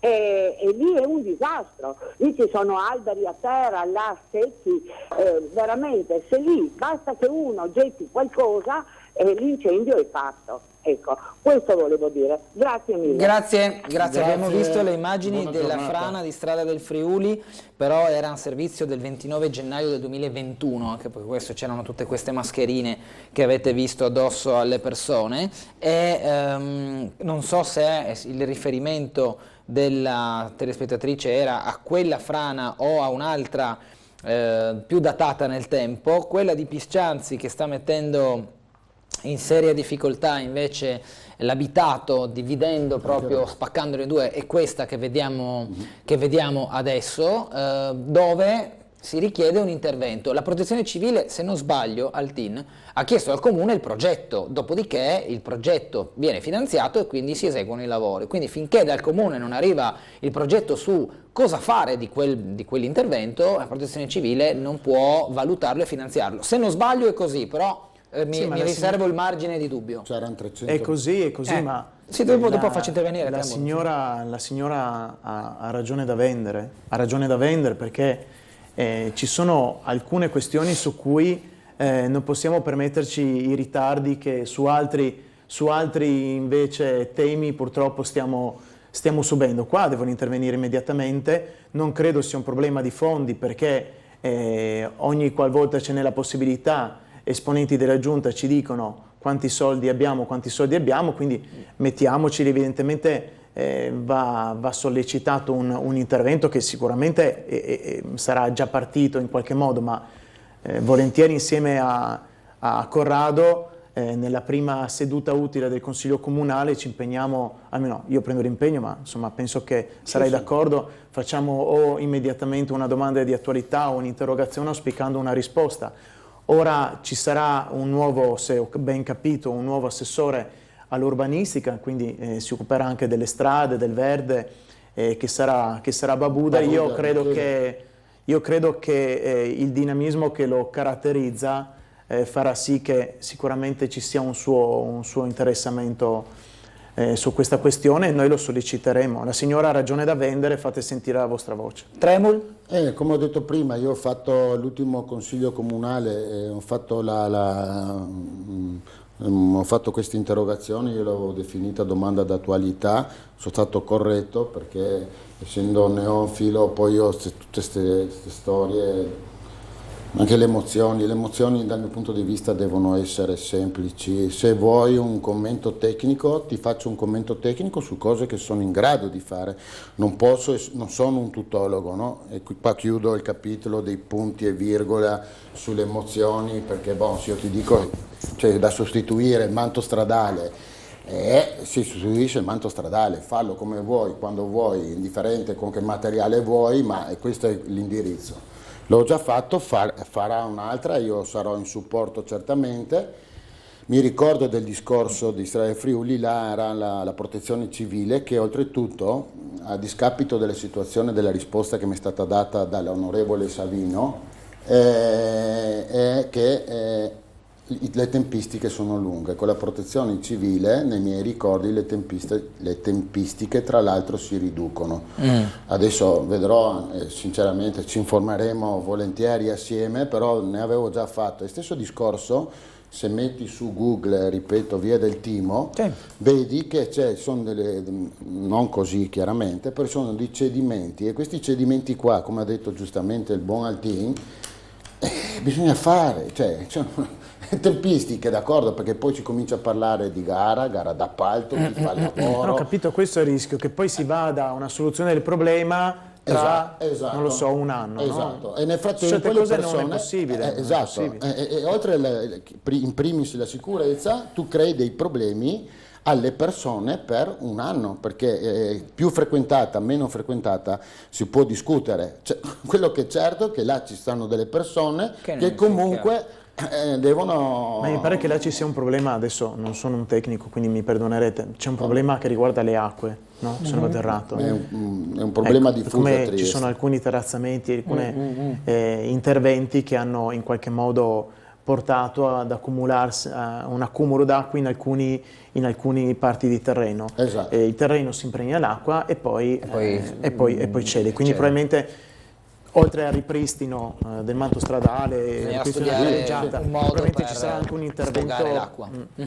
Allora abbiamo una telefonata, buongiorno.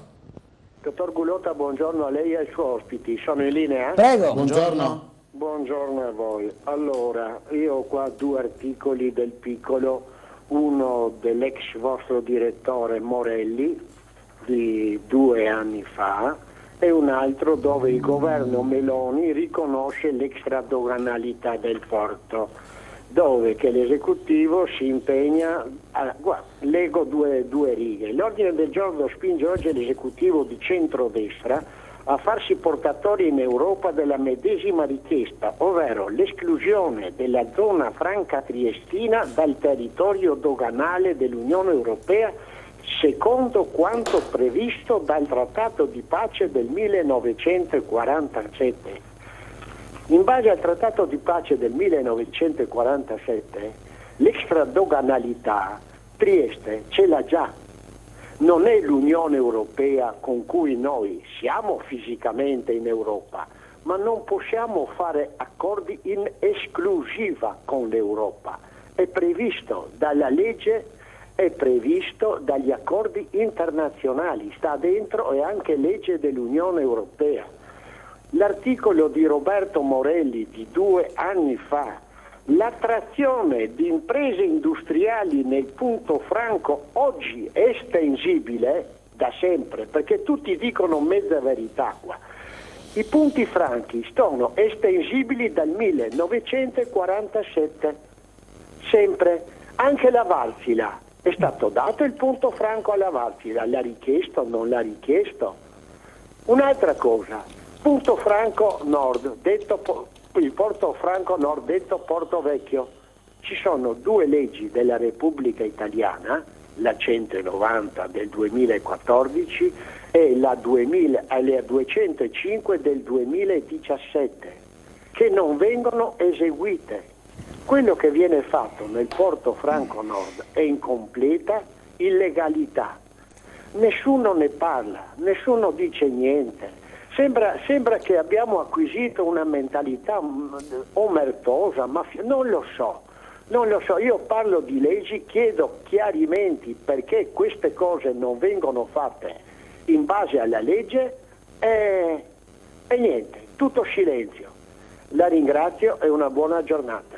Altin. Buona giornata. Francamente non so che cosa dire. Tremul. Beh, il discorso intanto per quanto riguarda ricordo, ma insomma lo si sa, ne avete parlato anche qui, anche sui giornali, Claudio Giacomelli ha portato in regione tutto inerente al discorso sia per il porto. Ricordo che la Wärtsilä aveva richiesto, ha un spazio. Faccio i complimenti al telespettatore per non dico ogni giorno, però insomma è molto combattivo. La tenacia. È molto bravissimo, mi ha dato il termine giusto, la tenacia. Resta comunque il fatto che sicuramente io qualcosa assieme anche a Claudio mi sono andato a leggere ed informare. Sarebbe un discorso molto lungo. Io ho sempre detto, se qualcuno più esperto di me vuole intervenire nell'argomento, sta di fatto che a tutt'oggi ci sono delle cause, sono diverse cause anche alla Comunità Europea, e vedremo il giudizio.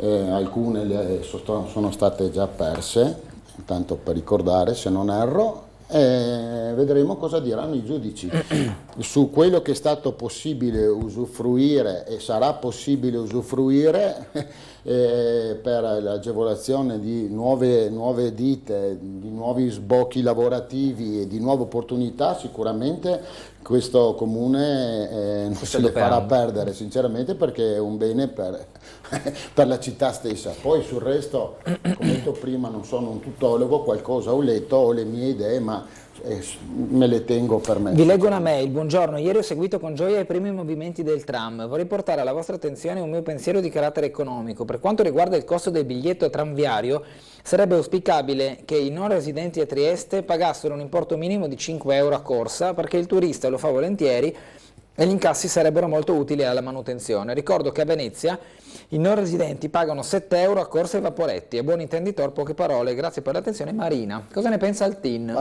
Che è una bella idea, francamente una bella idea. Il tram credo sia inserito nella rete di trasporto pubblico, pertanto ha ovviamente la corsa ha un costo che è sostenibile da parte della popolazione residente.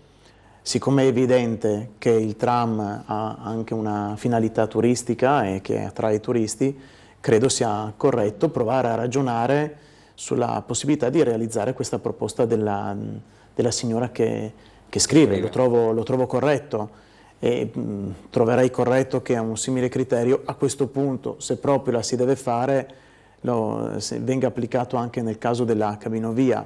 Restando al tram, so che ci sono stati dei sopralluoghi anche informali, mi pare, negli ultimi giorni prima della verifica ufficiale.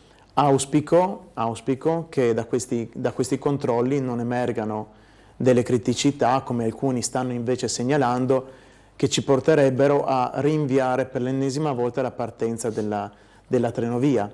Ecco, non vorrei che nel frattempo avessimo anche cambiato valuta ora che il tram parta, magari, chissà, Corrado dice che non vuole l'Europa, sarà più l'euro, sarà un'altra valuta, scherzi a parte. No. E questi controlli stanno facendo, ci sono delle persone, insomma, competenti che ci rappresentano che a loro dire ci sarebbero alcune criticità. Speriamo che queste persone competenti sul tracciato, alcune persone di una certa esperienza ritengono che alcune parti del tracciato presentino delle criticità. Ma sui binari? Sì, esatto. Ci saranno però i controlli dell'ente preposto e quindi noi stiamo aspettando appunto l'esito. E dico, non voglio fare uccidere il malaugurio, mi auguro... Facciamo così, dai. Ecco, non ho fatto il gesto, l'ha fatto Corrado. Facciamo i corni, dai, ecco, però insomma... veramente speriamo che vada tutto bene. Tremor, sì, prego. No, molto velocemente, buonissima l'idea, concordo. E anche perché ricordo, tra l'altro, che il tram come costo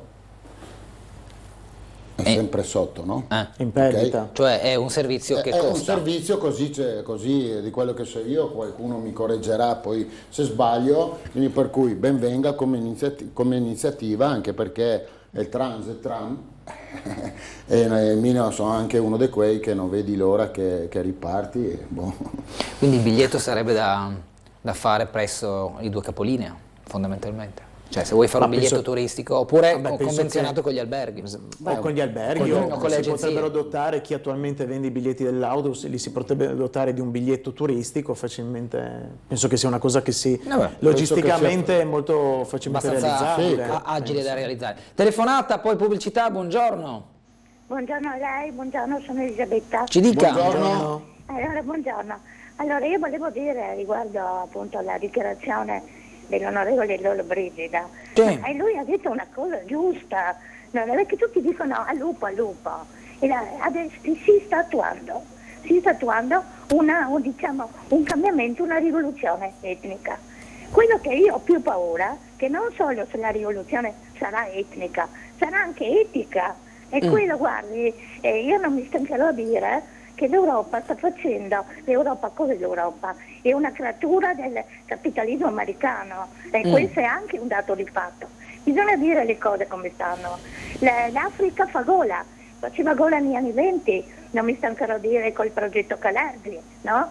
Faceva perché l'Africa ha tante risorse e chiaramente lì si punta ad avere l'Africa libera perché per le multinazionali mettere i suoi affari, ecco. Il discorso è questo: se nelle grosse rivoluzioni, perché questa è una rivoluzione quello che sta facendo l'Europa, no? In Europa con gli Stati europei, la prima cosa che i grossi leader delle rivoluzioni hanno fatto, no? Parlo della francese, della cinese, della russa, eccetera eccetera, hanno eliminato le religioni, perché guardi, non si può, io posso anche capire e a un punto arrivare nel concetto che chiaramente una persona che viene da fuori di colore è come me, è un concetto giusto, però quando questi si identificano in certe religioni, che guardi, le religioni monoteiste sono quelle più tremende, perché ognuno ha ragione e non fa un passo. Allora guardi che questa cosa che sta facendo, perché l'Europa sta vincendo, sta attuando il rapporto Calargi in pieno, no? Allora quel che succederà, ci sarà una rivoluzione in casa metteranno poveri con poveri contro. Guardi, è molto perché stanno facendo cose molto pericolose. Per me non sono molto intelligenti, perché le vecchie rivoluzioni hanno eliminato la religione come qualcosa che veniva a disturbare quello che stavano facendo. Vi ringrazio. Grazie signora Elisabetta, buongiorno. Noi dobbiamo andare in pubblicità, poi i commenti con poi le altre mail e le telefonate, tra poco.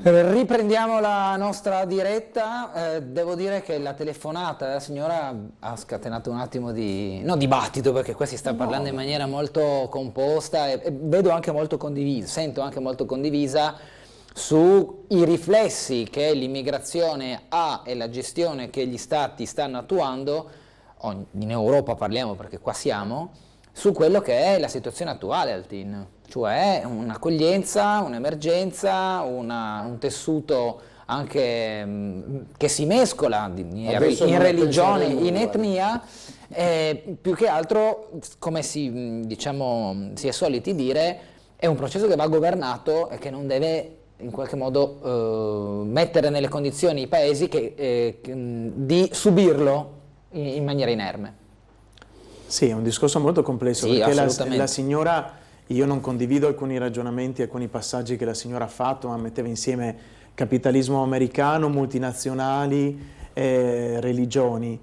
Mi pare di aver colto che il suo timore sia quello che con in qualche modo una società multietnica come quella verso la quale inevitabilmente stiamo andando, ci sia un impoverimento di quella che è la portata di alcuni principi etici ritenuti non negoziabili per chi aderisce a un certo orientamento religioso. Devo dire che il tema è davvero più grande di noi, ma è perché è un tema storico. Io ritengo che per quanto i governi potranno impegnarsi, l'Europa potrà impegnarsi in misure di contenimento della migrazione, questo è un fenomeno storico. Insomma, c'è da dire che alcuni principi e alcuni valori che uno sente propri perché aderisce magari a un certo credo religioso, ciò non vieta che continui a portarli avanti. Tremul, poi cambiamo argomento. Sì, poi cambiamo argomento. La posizione mia sul discorso dei immigrati è sempre quella, dipende dalle persone che vengono e cosa vengono a fare, se vengono a lavorare, ok, se vengono come cose note. Io ho girato anche per lavoro, inerente anche alla sicurezza, città come Torino, Padova, Mestre, la lista è molto lunga, che vengono qui, si vedono dai dati forniti anche dalla questura, su determinate situazioni, usiamo questo termine, non voglio allungarmi, no grazie, punto. No grazie. Per quanto riguarda il discorso delle religioni, le religioni obiettivamente ho difficoltà più che difficoltà, non ho nessun interesse di confrontarmi con delle persone che in certi stati cosiddetti civili mettono la donna in secondo, terzo, quarto piano, i figli dipende un po' dalle situazioni, ecco. Allora la religione col passaggio giusto è la closa sua del buon Altin, che ognuno poi porta avanti quello che ha dentro e non deve aver paura, mi riferisco a livello di religioni, non deve aver paura di niente, ognuno con le proprie convinzioni.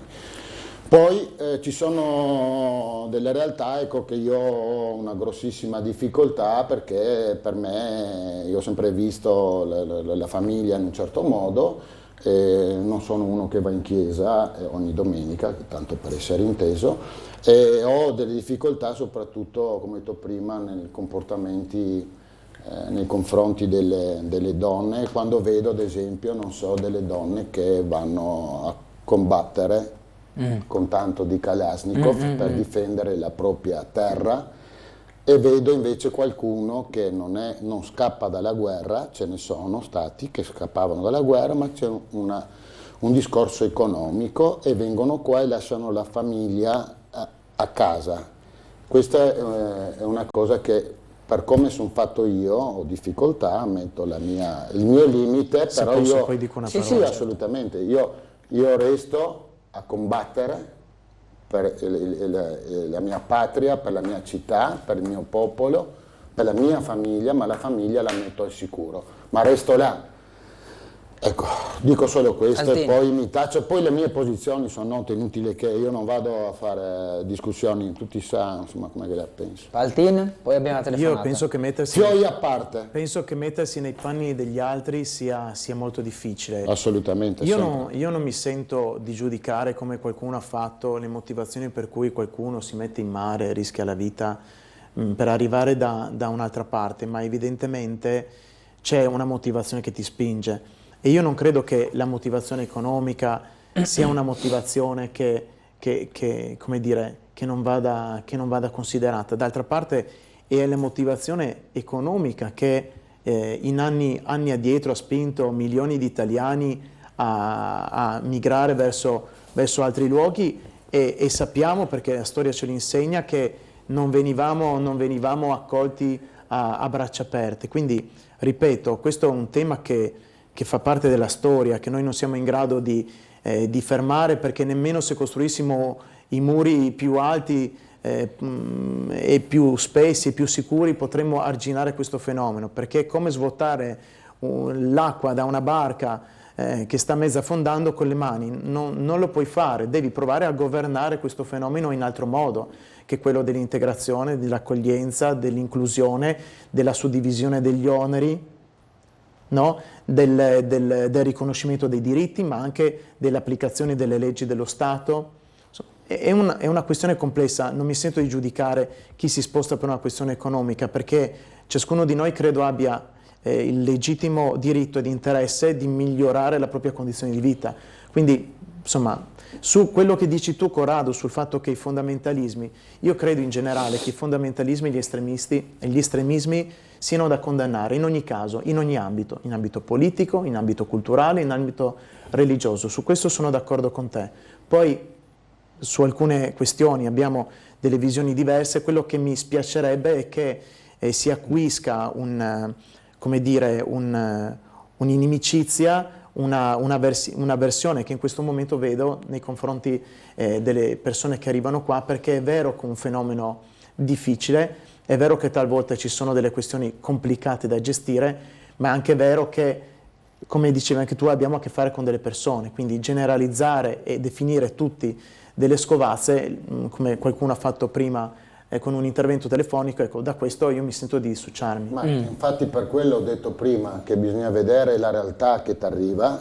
L'unica cosa è che, te lo dico per esperienza familiare, l'immigrazione italiana dell'epoca era totalmente differente da quella da adesso, di uguale sinceramente non ha nulla, e ti spiego anche perché. Faccio l'esempio di una mia zia in America negli anni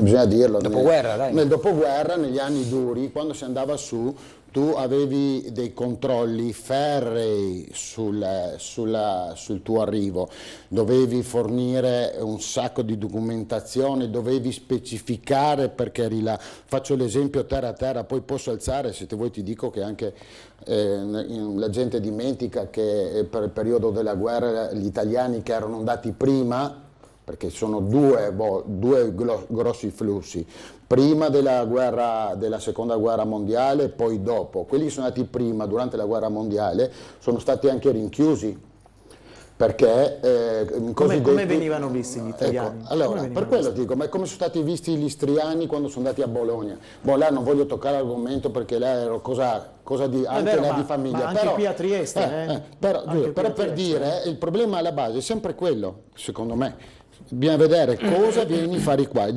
Tolgo via il discorso guerra, che io ragiono in un certo modo, difendo la patria, resto, te l'ho detto prima, e metto in salvo la mia famiglia. Il problema, sai qual è? A prescindere da tutti questi discorsi, io non sopporto la gente che ci lucra sopra, e qua c'è un'organizzazione, sta venendo fuori negli ultimi anni, che a livello italiano, a livello mondiale lucra su questa gente che per le varie motivazioni cerca, diciamo, una vita migliore o un sbocco. Il delinquente è delinquente, non cambia niente, che stia là, che stia qua, noi li abbiamo qua in casa, non cambia niente il delinquente. Parlo delle persone obiettivamente normali, e questo, ci sono delle persone che vivono su queste disgrazie, perché quando comincia a dire 5, 6, 7.000, 10.000, fermano il tipo con 100.000 euro. Sono fenomeni di questo dico, questi è la cosa che secondo me, no, se non la azzeri, non aiuterà neanche ad accettare, tra virgolette, in futuro, un qualcosa di, diciamo, di più... Sono d'accordo. Sì, penso che abbiamo trovato un punto d'incontro. Ma noi lo troviamo più o meno sempre, dopo su alcune cose se è inevitabile. Nonostante i punti siano distanti, poi c'è un punto d'incontro che è la lotta alla criminalità organizzata che lucra sugli esseri umani. Qua, credo cioè, che 5.000, le vedute siano comuni. Sentiamo una telefonata, buongiorno. C'è gente che ciappa 500 euro di pensione. Buongiorno a lei e sui ospiti, sono Gino. Prego. Buongiorno. Tutte le soluzioni si possono trovare se le persone che discutono sono persone serie. Certo. Ieri ho sentito ai telegiornali di Tele4 la sua bella illustrazione sui vari spostamenti che stanno avvenendo tra regione, comune, eccetera. C'è una baraonda di persone che si spostano da un posto all'altro, da una sede all'altra. Sì. E mi è venuto in mente sempre il discorso delle votazioni, del calo di affluenze. Sì. E un consigliere qualche settimana fa ha detto che per queste elezioni il comune si è fermato un mese e mezzo le operazioni delle consigliari, proprio perché c'era la campagna elettorale. Sì. E allora veramente si ha un senso di spaesamento, perché, ma come? Un mese e mezzo il comune è fermo, poi la gente si propone per fare un salto di qualità, per andare a posti regionali, quindi lascia i posti del comune, quando tutto comincia di nuovo bisogna inserire altri personaggi sui posti in comune che devono appena prendere tutto il discorso, quindi il comune è fermo 4, 5, 6 mesi, ma io ho votato solo per le regionali, non c'entra niente il comune, invece qua la baraonda coinvolge tutti. Allora ci dovrebbe essere un senso di onestà. Chi prende un impegno politico se lo porta avanti fino alla fine, non che a metà della sua gestione, perché ci sono le elezioni regionali che danno una remunerazione maggiore, lascia tutto e si candida per quel posto lì. È un problema di onestà e solo con l'onestà si può risolvere il problema della politica e di risolvere le cose che avvengono nella storia. E siccome non c'è onestà, siamo sopra la testa, nella fogna. Grazie e buongiorno. Grazie Gino. Allora, lascio la parola a voi. Non credo che non si tratti di onestà, non voglio smentire quello che dice Gino, che è sacrosanto che lui dica la sua e non gli contesto nulla, anzi è molto condivisibile il suo messaggio. Non penso sia una questione di onestà, credo che sia una questione di opportunità. Poi in politica chi sceglie una strada eventualmente vuole perseguirla un po' machiavellicamente, con ogni fine e ogni mezzo, per quello che è un percorso e una carriera che per alcuni è legittimo, per altri forse è un po' troppo spinta. Ma al di là di quello, la ricostruzione di ieri del servizio era i movimenti che evidentemente si verificheranno per via di rinunce a un ruolo per passare a un altro. Noi ne abbiamo parlato l'altra mattina con Giulia Massolino, che fra l'altro è una delle persone candidate in regione che lascerà il posto in consiglio comunale ad altro, diciamo, futuro consigliere, una donna, si chiama Giorgia Kakovic, che adesso è in circoscrizione, nella circoscrizione la terza circoscrizione, quella di Roiano, Gretta, Barcola, Scorcola e Cologna. E proprio con lei e con l'altro ospite dicevamo, forse con Cinque Palmi, una possibilità, una soluzione può essere allineare le elezioni. Nel momento in cui tu hai un election day, comune, regione, ci metto in mezzo la provincia perché non si sa mai, uno sceglie a quale, magari si candida in tutti e tre, però poi in uno entra e in uno ci resta fino alla volta dopo. Non è che in corsa 2 anni dopo, se un'altra elezione la quasi quasi vado là. Può essere una soluzione, ripeto, non è che è un male ciò che poi fanno i consiglieri nel dimettersi e andare dall'altra parte, qualcuno lo trova incoerente, qualcuno lo trova opportunista, però una possibilità oggettiva può essere allineare le elezioni. Altini e poi Tremol. Allora, sul fatto che il signor Gino diceva il comune si è fermato, corrisponde al vero, nel senso che gli uffici comunali ovviamente non si sono mai fermati, gli uffici non si parla degli uffici. È ovvio, ma l'attività del Consiglio Comunale sì, si è fermata, e se devo essere sincero, posto che io sono arrivato in politica 2 anni fa, 1 anno e mezzo fa, io gli do ragione, io continuerei le attività del Consiglio Comunale anche in campagna elettorale, anche a rischio di qualche strumentalizzazione che dall'una o dall'altra parte possa arrivare. Non trovo corretto che la soluzione sia l'interruzione dell'attività del Consiglio Comunale, anche perché quest'anno c'è stata un'eccezione, cioè quando c'è stato da convocare un Consiglio Comunale in cui l'assessore Bertoli faceva una sorta di monologo sul Porto Vecchio, Porto Vivo, questo è stato concesso. Quando le forze di opposizione hanno richiesto un Consiglio Comunale sulle tematiche ambientali, è stato detto no, perché siamo in campagna elettorale, per ragioni di opportunità non è il caso di farlo. Allora, se una regola si deve adottare, si adotta per tutte le questioni. Sempre riguardo a quello che diceva il signor Gino, io non credo, Gino, che... Allora, io capisco che lei sia deluso, francamente, e capisco che molti altri siano delusi. Io non credo sia una questione di onestà, nel senso che non è che uno che si candida in regione, lascia il Consiglio Comunale, va in regione, manchi di onestà. No. Invece capisco se qualcuno muove una critica e dice manca di serietà, perché quando io ti do il voto per un mandato che dura 5 anni, no? Quindi mi dovrai in qualche modo spiegare perché in qualche modo vieni meno a quell'accordo che avevamo fatto, cioè io ti davo il voto e tu portavi avanti determinate istanze per 5 anni, ecco perché non lo fai, devi darmi delle buone motivazioni. La motivazione di dire porto la mia esperienza in regione, ad esempio nel caso di Carlo Grilli che ha lavorato in Consiglio Comunale per molti anni, ha lavorato come assessore, o Lo Bianco, no?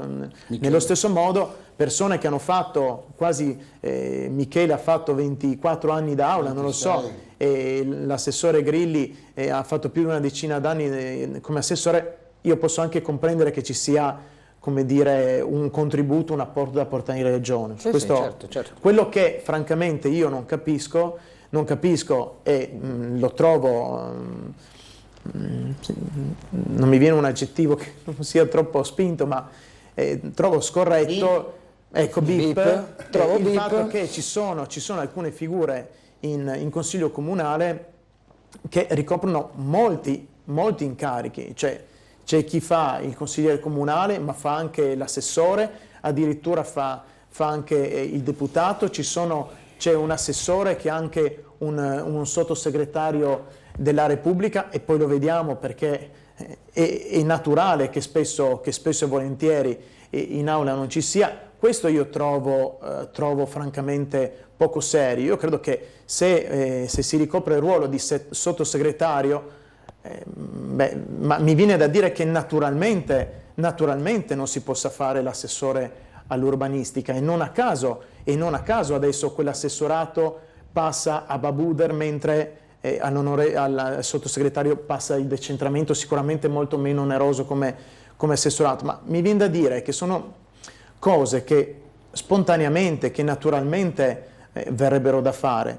Invece mi stupisco perché attendevo un anche maggiore cambiamento all'interno della Giunta, ma non mi pare che questo cambiamento ci sia, perché qualcuno che ricopre dei ruoli di assoluto rilievo anche a livello nazionale, francamente trovo opportuno non ricopra cariche anche a livello comunale. Poi ognuno fa le proprie scelte, ma questa è la mia opinione. Ecco, assolutamente. Su questo c'è in parte, tanto va sempre detto che bisogna vedere effettivamente cosa fa una persona, nel senso cosa porta della sua esperienza, del suo lavoro per la propria città, per i propri concittadini. Sulle regionali, io sono il primo che mi ritengo, tante volte passo da bip, però la realtà è che amo la coerenza, non amo l'ipocrisia, i cambi di opinione, usiamo questo termine. Io non sono stato, come il buon Altin, siamo entrati qua, sono d'accordo che si poteva tranquillamente lavorare durante la cosiddetta campagna elettorale. Io il segreto di Pulcinella non sono stato menzionato, usiamo questo termine. Resta il fatto che comunque ho 5 anni, ho sempre detto, sto appena imparando, vorrei vedere quale persona dice no a un incarico più alto. Oltre al discorso economico, che ha fatto bene a sottolinearlo il telespettatore, resta comunque il fatto che uno ha anche delle ambizioni nella vita. Allora torno a ripetere, bisogna vedere cosa effettivamente questa persona fa.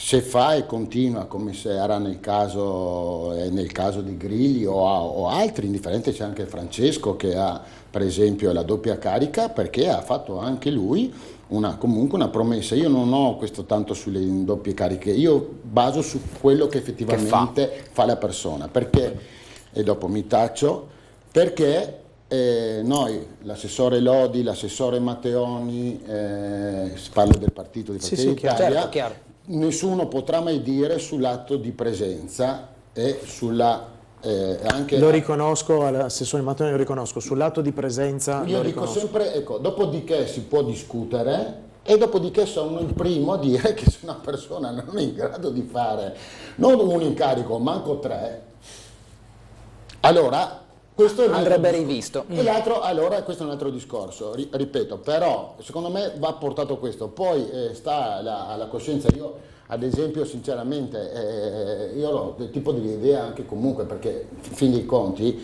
per sfortuna o fortuna di qualcuno, sono anche il secondo più votato di Fratelli d'Italia. Voglio dire, io devo rispondere ai cittadini in primis, poi eventualmente poi al partito, capito? Ma sono questi che io devo dare una risposta e cercare di fare il possibile, e non solo i miei iscritti, ai cittadini triestini. Adesso andrò, dopo lascio, così chiude il buon Altin. Domani Tremol sarà mandato via a Fratelli d'Italia. Ma lo ciolemo noi.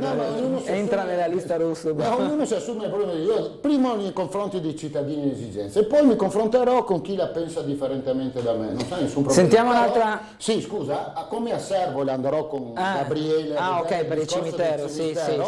Verrò chiamato Piccina, sono stato chiamato Piccina, e si va e risponde al cittadino, e dopodiché ognuno tira le proprie somme. Sentiamo la telefonata, buongiorno. Buongiorno, so che si sta per fare un city golf a Trieste a maggio. Scusi, non ho sentito. Un torneo di city golf a Trieste a maggio. City golf. Golf? Sì, ho sentito anche io. A maggio? Con le buche, con i palletti, con quello che si... Perché abbiamo tanti busi.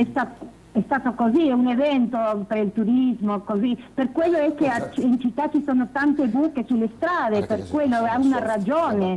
Questo torneo del è presto ancora, proprio al mattino, perché tanti più. Il sarcasmo non fa parte del mio vocabolario. Bene, però è così. Sì, adesso è più chiaro. Io pensavo fosse serio. Ho sentito, ma sono sincero, non sono in grado di darle una conferma. Se l'Altin sa qualcosa di più, io mi sono balonere arti marziali. No, perché per quello, però lei come va con la moto per strada saprà quello delle buche che ci sono. Delle buche più, che ne so, 160 mozioni. Sì, 160 mozioni, poi un manto stradale fatto in via Oriani nel 2021 che ha le buche dal momento che lo hanno fatto, che l'ho detto con tanto di mail all'ufficio competente. con tanto le foto e non mi hanno risposto, e adesso si vedono in via Oriani, angolo via Madonnina. Se vuole passare e vedere, vediamo che ne fanno questi manti stradali a Trieste. Grazie, buongiorno. La ringrazio, buongiorno. Bisogna trovare una soluzione, secondo me c'è qualcosa che non sta funzionando, perché le segnalazioni sono troppe. C'è stata anche una lettera da parte di 2 assessori che sono indirizzata alle circoscrizioni, come a dire non potete scrivere troppe segnalazioni perché gli uffici sono intasati, ma santa pazienza, non è che la soluzione passa nel mandare una lettera alle circoscrizioni dicendo non mandate segnalazioni dirette. Evidentemente, se c'è una tale quantità di segnalazioni dirette da parte di cittadini, consiglieri comunali, consiglieri circoscrizionali, evidentemente c'è un problema che sta a monte, no? Il problema non è il numero di segnalazioni, perché se ci sono tante segnalazioni e arrivano da ogni dove, evidentemente c'è un problema strutturale di fondo che non si risolve. Ho scritto agli uffici dei solleciti anche per via Barbariga a Roiano, so che ci sono altri consiglieri comunali che si stanno interessando, lì la situazione è ferma da almeno un anno, ma c'è via Oriani e ci sono altre vie, ci sono dei tombini a Cegas che sono mancanti, c'è una tavola messa in mezzo, ho visto recentemente da una segnalazione. Ecco. Insomma, lì c'è un problema oggettivamente dal punto di vista strade. Allora mi scuso con la signora perché non avevo capito la battuta. Comunque sono sincero, sono stato giustamente mi ha fatto l'assist l'Altin qui, il buon Altin, le dirò, guardi, tagliamo la testa al toro. Io non sapevo, devo essere sincero, di questo discorso che ci ha fatto la segnalazione, verrò con un sacco di cemento, verrò con la betoniera. No, sì, esatto. Noi abbiamo tentato già con lo specchio parabolico, verrò a vedere assieme a Stefano, a Medao, se vuole venire. Anche il team di questa situazione non sapevo, però devo dirle che non è la prima volta, è successo anche a me, una delle mie vecchie mozioni del manto stradale appena fatto, subito dopo si è sgretolato, là c'entra la temperatura, il modo di stendere il manto stradale, non mi dilungo. Verrò a vedere assieme a Medao, Stefano, 5 Palmi, se vuoi venire anche al team, perché questo qua sinceramente non sapevo. I problemi e i lavori a Trieste sono stati fatti, ma ce ne sono ancora tanti da fare. Grazie a Paolo Altin, capogruppo della lista Russo.Franco, grazie al consigliere comunale di Fratelli d'Italia Corrado Tremole, entrambi voi una buona giornata e un buon lavoro. Grazie a voi, Stelazza, fluidificante. Ora vi scambiate la giacca, buona giornata. Grazie di tutto come sempre a Tele4. Bene, e ai cittadini. Ci fermiamo per la pubblicità, dopo la pausa torniamo in diretta in compagnia di Dino Zappador del sindacato dei pensionati.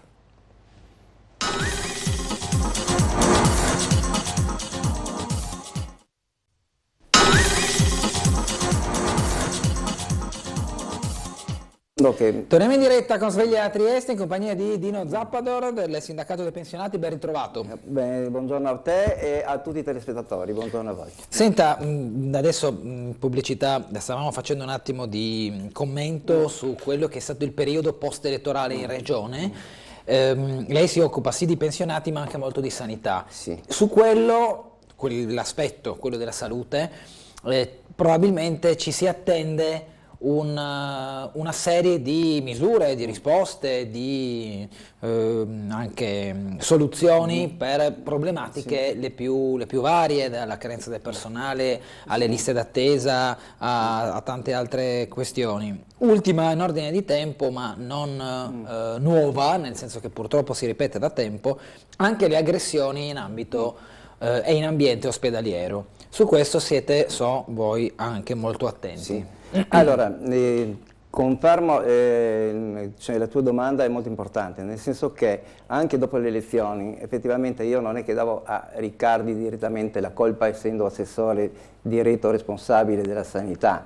Certamente c'era un direttore generale che doveva essere all'altezza di sapere la realtà, diciamo, di tutti gli ospedali della regione, non solo quello di Trieste.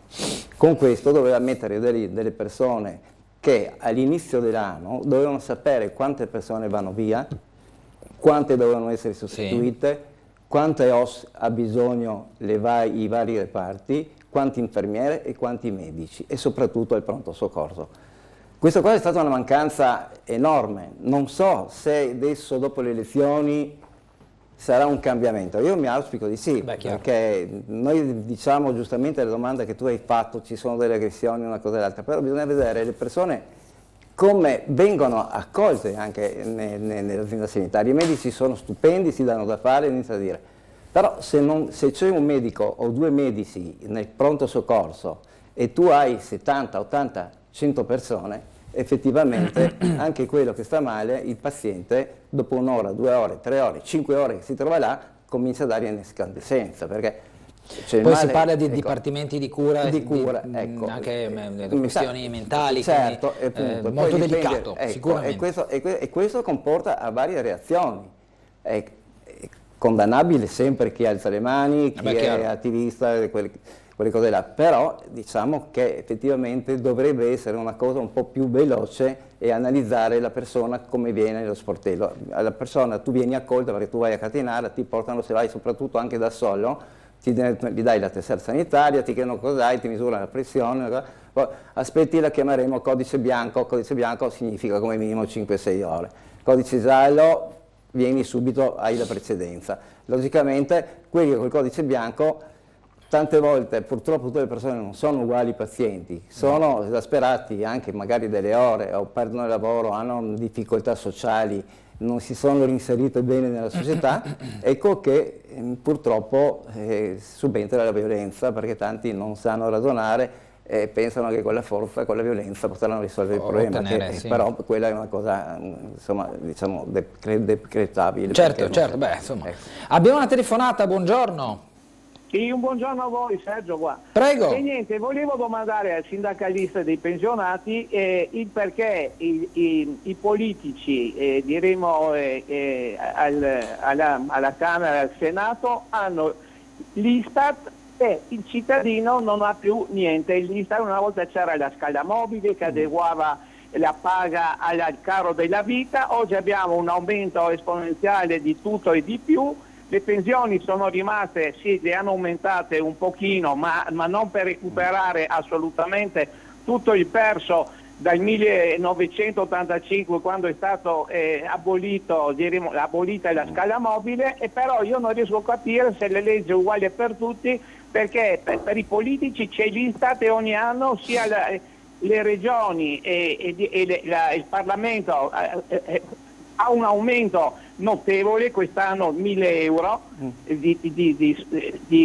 di paga, e ai pensionati non c'è niente. E mi domando il motivo perché non si ristabilisce di nuovo una scala mobile per recuperare tutto il perso in questi anni. Grazie, buongiorno. A lei? Sì, buongiorno. Allora le rispondo. Allora, il problema, il signore ha esposto veramente una cosa sacrosanta e veritiera, cioè il potere d'acquisto è talmente aumentato che noi non abbiamo più, che le pensioni e anche, diciamo, anche gli stipendi non sono più adeguati al costo della vita. Perché? Perché purtroppo sono stati fermi, e quando mi dicono ti do un aumento come l'ultimo aumento del 7,3 non va a coprire l'aumento del costo della vita che c'è stato, perché con le bollette una cosa e l'altro, io faccio solo un esempio, quello che abbiamo letto sul Sole 24 Ore fatto dalla CIGA di Mestre, mi sembra, CGA. I 1.000 euro che nel 2000, che uno percepiva nel 2012, a fine 2022 equivalgono a 630 euro, cioè praticamente una perdita di 370 euro. Giustamente lui dice l'aumento, i deputati e i senatori per alzata di mano loro si aumentano subito di 1.000 euro, e questo è un affronto nei confronti dei cittadini. Faccio presente che, vi dico solo questo, l'altra settimana in Germania addirittura per l'aumento dell'inflazione, del costo della vita e per l'aumento di alcune tasse che hanno messo per inviare le armi in Ucraina, il sindacato dei Verdi, con uno dei maggiori sindacati in Germania, che non sono i Verdi per l'ecologia, ma un sindacato come uno dei nostri, CGIL e CISL, hanno chiesto un aumento di 600 euro mensili per la perdita di acquisto. Cioè, la comparabilità è questa, e già hanno uno stipendio che è al 50% superiore al nostro. Allora, ci sono delle differenze in Europa enormi. Ieri per esempio abbiamo sentito una ragazza di Firenze che lavorava a Firenze, un'infermiera, c'è anche una laureata, perché in Italia per fare l'infermiera oggi bisogna che devi avere la laurea, è andata a lavorare e mi disse, e parlava che prendeva 1.400 euro.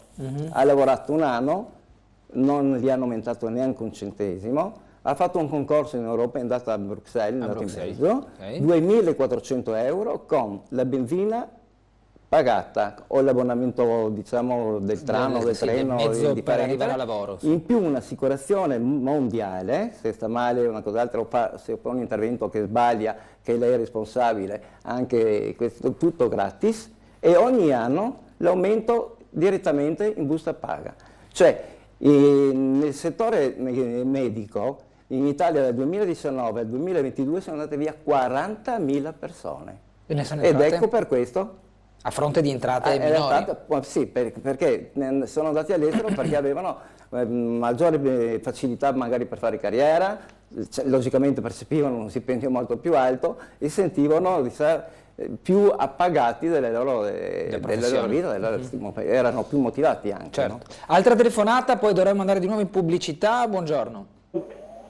Saluto il signore dei pensionati. Sì. E volevo chiedere qualcosa a lui riguardo alla sanità.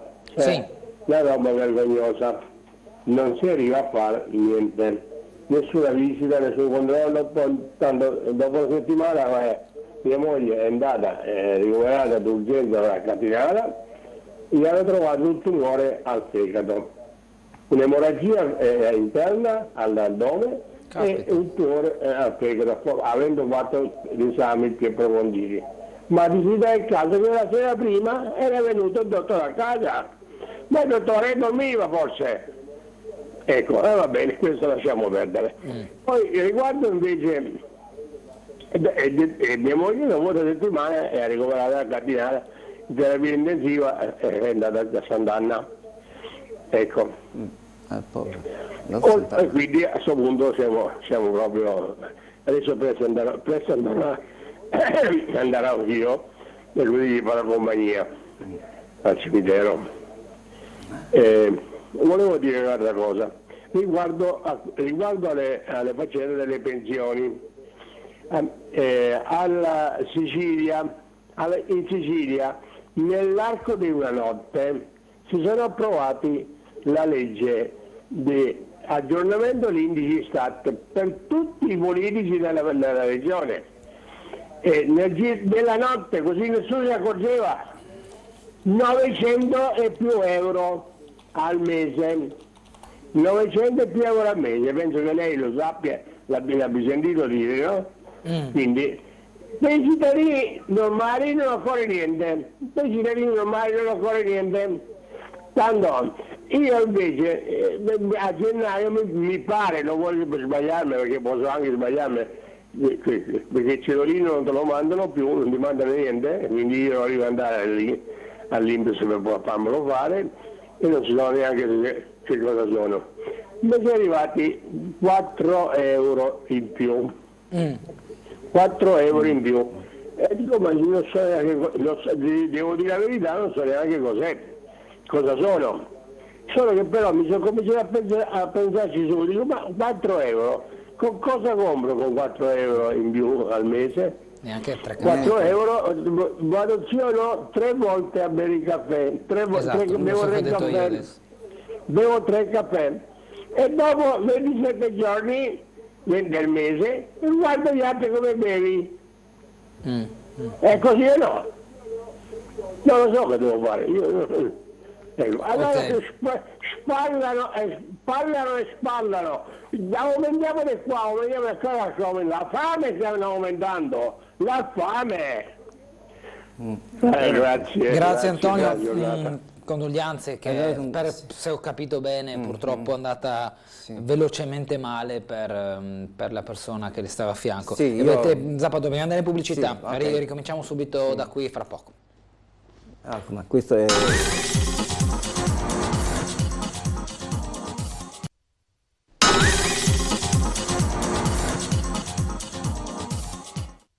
Riprendiamo la trasmissione con Dino Zappador del sindacato dei pensionati, integro su quanto aveva detto la telefonata prima con una mail, così facciamo un discorso unico.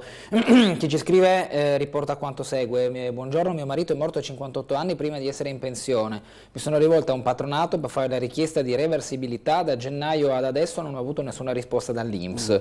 Sono recata di persona per chiedere informazioni, ma mi hanno detto che devo rivolgermi al patronato. Penso che sia un mio diritto avere una risposta non in tempi così lunghi.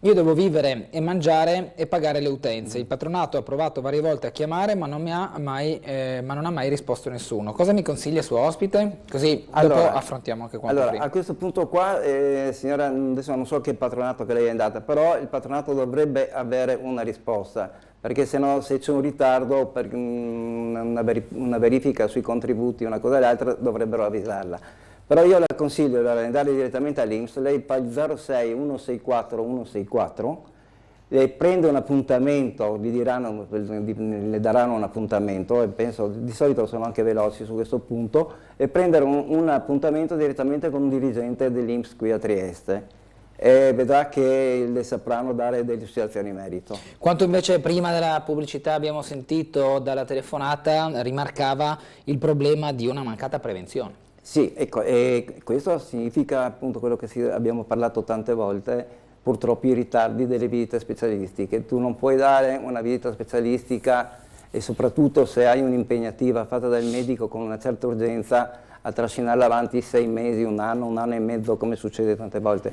Perché se c'è un tumore in atto, se lo prendi all'inizio puoi salvare la persona, certo. Ma se lo fai dopo 1 anno e mezzo, ormai il male è talmente progredito che è difficile. Purtroppo va a finire come il signore ci ha rimesso la moglie, anzi le faccio le condoglianze, però purtroppo queste sono delle ingiustizie che poi qualcuno dovrebbe pagarle. Guarda, ti faccio solo l'esempio: 2 settimane fa mi ha chiamato una signora, 80 anni, ricoverata perché aveva una polmonite, quando è stata dimessa, il medico che l'ha dimessa gli ha detto: signora, faccia causa perché le ha fatto perdere l'uso della mano destra, era la mano destra, sì, la mano destra. Mi ha dato l'incartamento, io ho contattato chi di dovere e adesso vedremo se andare avanti. Lei è disposta ad andare avanti perché le era già successo progressivamente con la gamba di aver subito un'operazione non idonea alla propria salute e ha lasciato perdere. Ma questa volta è stato il medico proprio che l'ha dimessa, gli ha detto queste cose. Perciò vedi che tutto può succedere, per l'amor del cielo, però io dico una cosa: un'altra persona mi ha detto di no, sono andato a fare una coronografia. La coronografia o te la fanno da parte linguine, vanno su, oppure ti fanno un taglietto qua e vanno fino al cuore. Bene, di solito dura 40 minuti, insomma, in base alla difficoltà che può essere una. Lui ha detto: è passata un'ora e un quarto, 1 ora e mezza, siamo andati in panico. E ha sentito solo una parola: lo stiamo perdendo. Ha detto: ho sentito un'iniezione sulla spalla, dopo per fortuna è andato bene.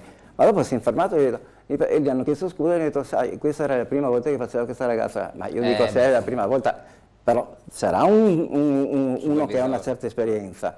E hanno detto: sì, c'era, perché guardano nel monitor anche, però cavolo, devi intervenire, insomma, una cosa che dura 40 minuti. Già uno ha paura perché sei steso su questo tavolo freddo, una cosa e l'altra, sei nudo, ti vanno su, non sai che cos'hai, e la gente perde anche la pazienza, va in panico e può succedere anche la catastrofe. Sentiamo un'altra telefonata. Buongiorno.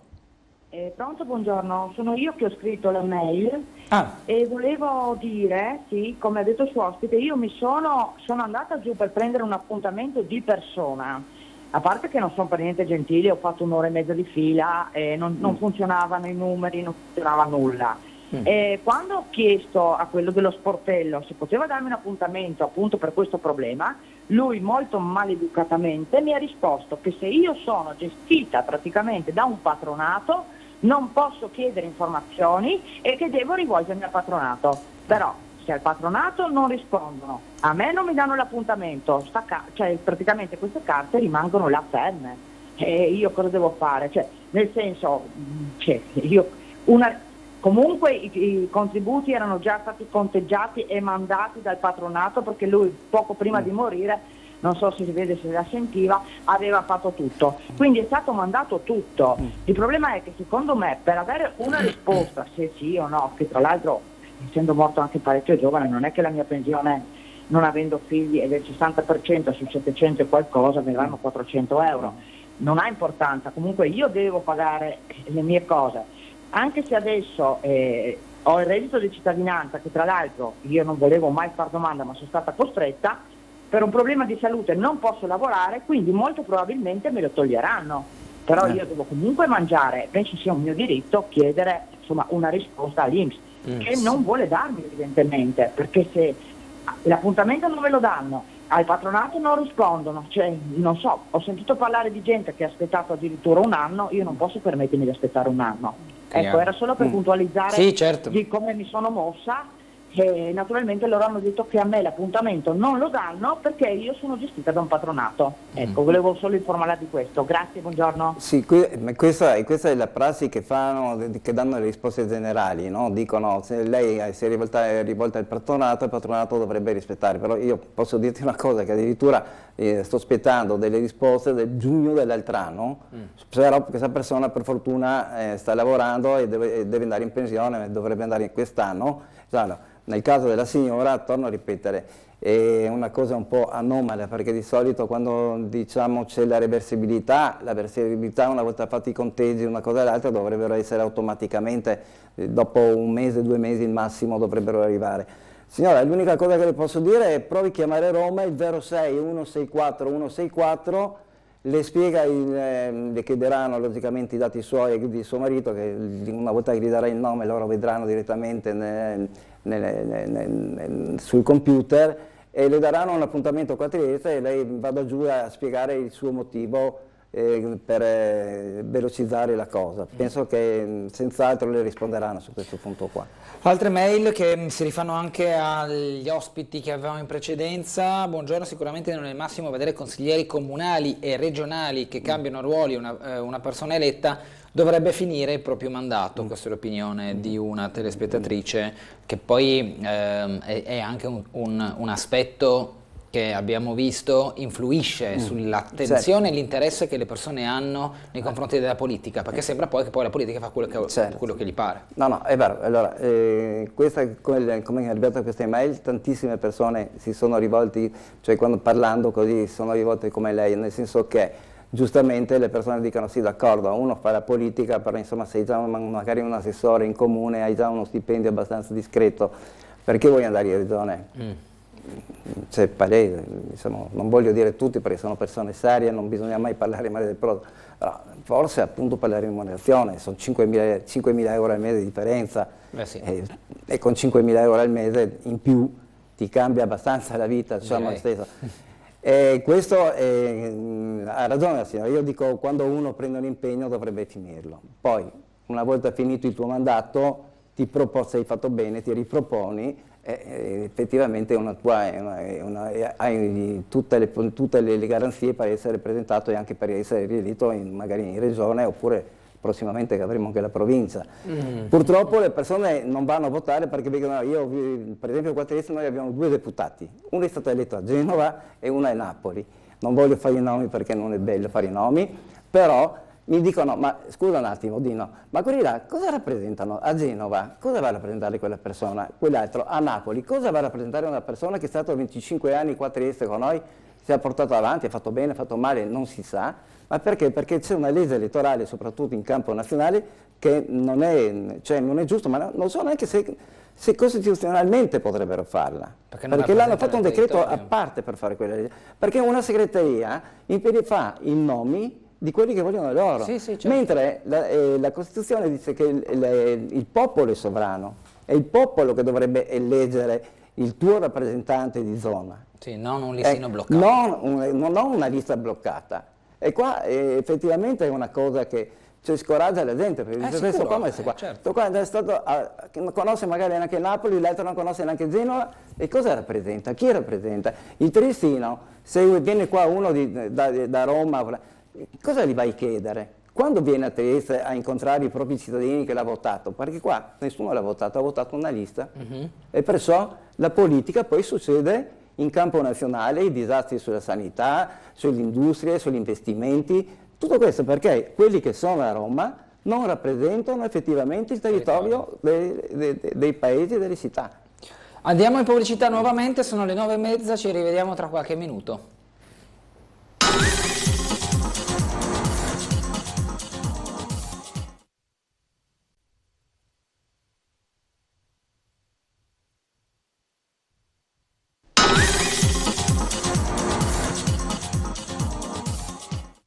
Torniamo in diretta in questa mattinata di mercoledì 19 aprile che stiamo passando ora in compagnia di Dino Zappador del sindacato dei pensionati. Siamo anche collegati con Umberto Bosazzi che questa mattina si trova nei pressi dell'università e a cui cedo subito la linea. Buongiorno Umberto.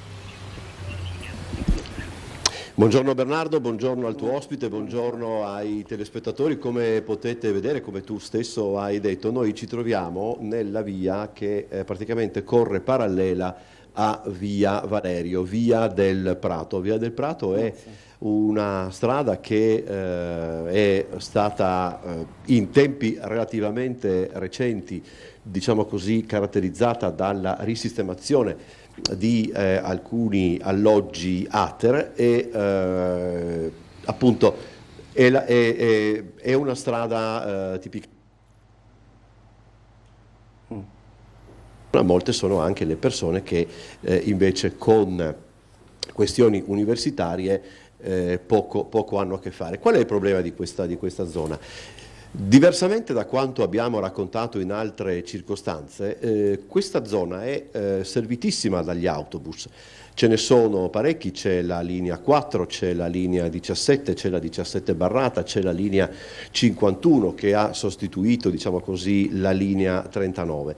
Il problema è che a fronte appunto di tutto ciò, la zona è, si potrebbe dire, quasi totalmente priva di negozi di vicinato. Il più vicino potrebbe essere il supermercato in via Fabio Severo oppure anche la zona di via Giulia. Rendetevi conto che questa situazione riguarda non soltanto via del Prato ma per esempio anche Pendice Scoglietto. Se Marco Calabrese si gira vi potremmo far vedere appunto anche la zona di Pendice Scoglietto. Dimmi Bernardo. No, niente, io non ho aperto bocca. Scusa. Allora, quindi vedete che questa è una zona molto abitata. Un tempo vi erano delle, come si potrebbe dire, dei negozi tipicamente per studenti. Adesso vediamo se riusciamo a fermare questi due ragazzi, magari loro ci spiegano anche dal punto di vista degli studenti. Chiedo scusa se vi disturbo, non vi faccio perdere troppo tempo, immagino siate... Parlo con te. Immagino siate studenti universitari, sì. No? Ok. Sentite, questa è una zona che è molto servita, aspetta che mi giro, è una zona molto servita da parte degli autobus, eccetera, no? Sì. Però anche immagino per voi non è che ci sia niente intorno, nel senso negozi alimentari, eccetera. Sì, in realtà non è che sia così vicina per gli alimentari, però d'altro canto se si fanno 5 minuti per lato in qualsiasi punto che si abita qua si riesce a raggiungere sì, un alimentare. Quindi voi non sentite, diciamo così, questo problema, no. Non so, voi non abitate qua però? Sì, abbiamo l'appartamento qua sotto, okay, quindi siamo fuori sede, però non abbiamo questi problemi. Okay. Effettivamente sì, se dovessimo andare a cercare degli articoli che sono un po' più ricercati, chiaramente dobbiamo scendere in città e 20-30 minuti a piedi oppure con gli autobus. Però. La zona è, non ci sono solo studenti universitari in zona, no? Ci sono anche insomma, anziani, eccetera. Forse per loro potrebbe essere un problema. Forse per loro sì, ma dato che penso che gli anziani che vivono qua lo vivono da sempre, non penso sia un problema, perché sono abituati o in caso penso che, dato che è una zona che a livello di universitari alla fine ha sempre un giro, in caso se gli anziani volessero fare un cambio non penso che ci sia un problema, perché può diventare un'attività e quindi cercare un posto più in piano. È molto pratica come analisi. Ok, che dipartimento frequenti? Ingegneria navale. Tanto di cappello. Buon lavoro. Grazie. E buona giornata. Grazie, salve. Quindi come vedete anche in questo caso alcune mie idee vengono in qualche modo ridimensionate. Umberto, Comunque, insomma, in battaglia navale si dice acqua. Sì. Sì, appunto, ma succede sempre così, quando va, però insomma è anche vero un dato. Prego Zappador, un attimo Umberto che c'è in questa zona. Umberto, ti saluto e voglio dire che quello che tu hai introdotto prima è sacrosanto, la verità, perché avevo mia madre che abitava là in via Appendice Scoglietto, proprio da sotto, e per andare a fare la spesa gli ultimi anni purtroppo devo andare io perché era veramente disagiabile per lei andare fino in via Giulia, come dicevi tu, a fare la spesa. Poi ci sono tutte le salite, ci sono tutte le scale da fare e ci sono tantissime persone anziane che vivono là, veramente è un problema, cioè per i giovani no, perché per i giovani fin quando sei giovane ti sposti velocemente, ma per le persone anziane sono molto molto difficoltose la zona. Umberto, mi spieghi perché con le cuffie io sento il mio ritorno? Non ho la più pallida idea, okay, abbi pazienza, ma come tu sai... perché ho la viva voce del telefono, se no attraverso le cuffie io non sento assolutamente niente. Ok, no, vabbè, per curiosità tecnica, ma va bene. Ok, sì, dovete avere pazienza, ma io purtroppo per queste cose sono un disastro. Volevo dire anche a Corredo, di quanto detto.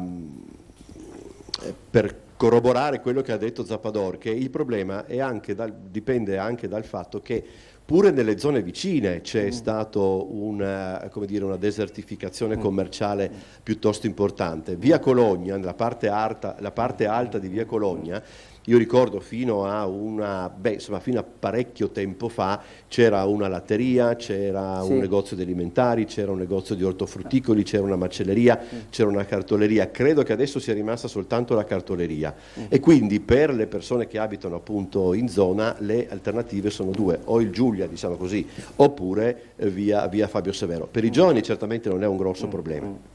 Per gli anziani potrebbe diventarlo. Fra l'altro, per esempio, c'è da dire anche questo, che l'unica, a livello anche di edicole, cosa di cui tu ti sei occupato qualche settimana fa, dopo l'edicola di via Fabio Severo non c'è altra edicola fino in via dello Scoglio, perché da una decina d'anni ormai ha chiuso anche l'edicola tabaccheria di via Fabio Severo, quella vicino alla libreria universitaria. Quindi insomma è un problema certamente non grossissimo, certamente non unico, perché non è l'unico luogo dove si assiste a questa progressiva desertificazione, però certamente è un problema da prendere in considerazione.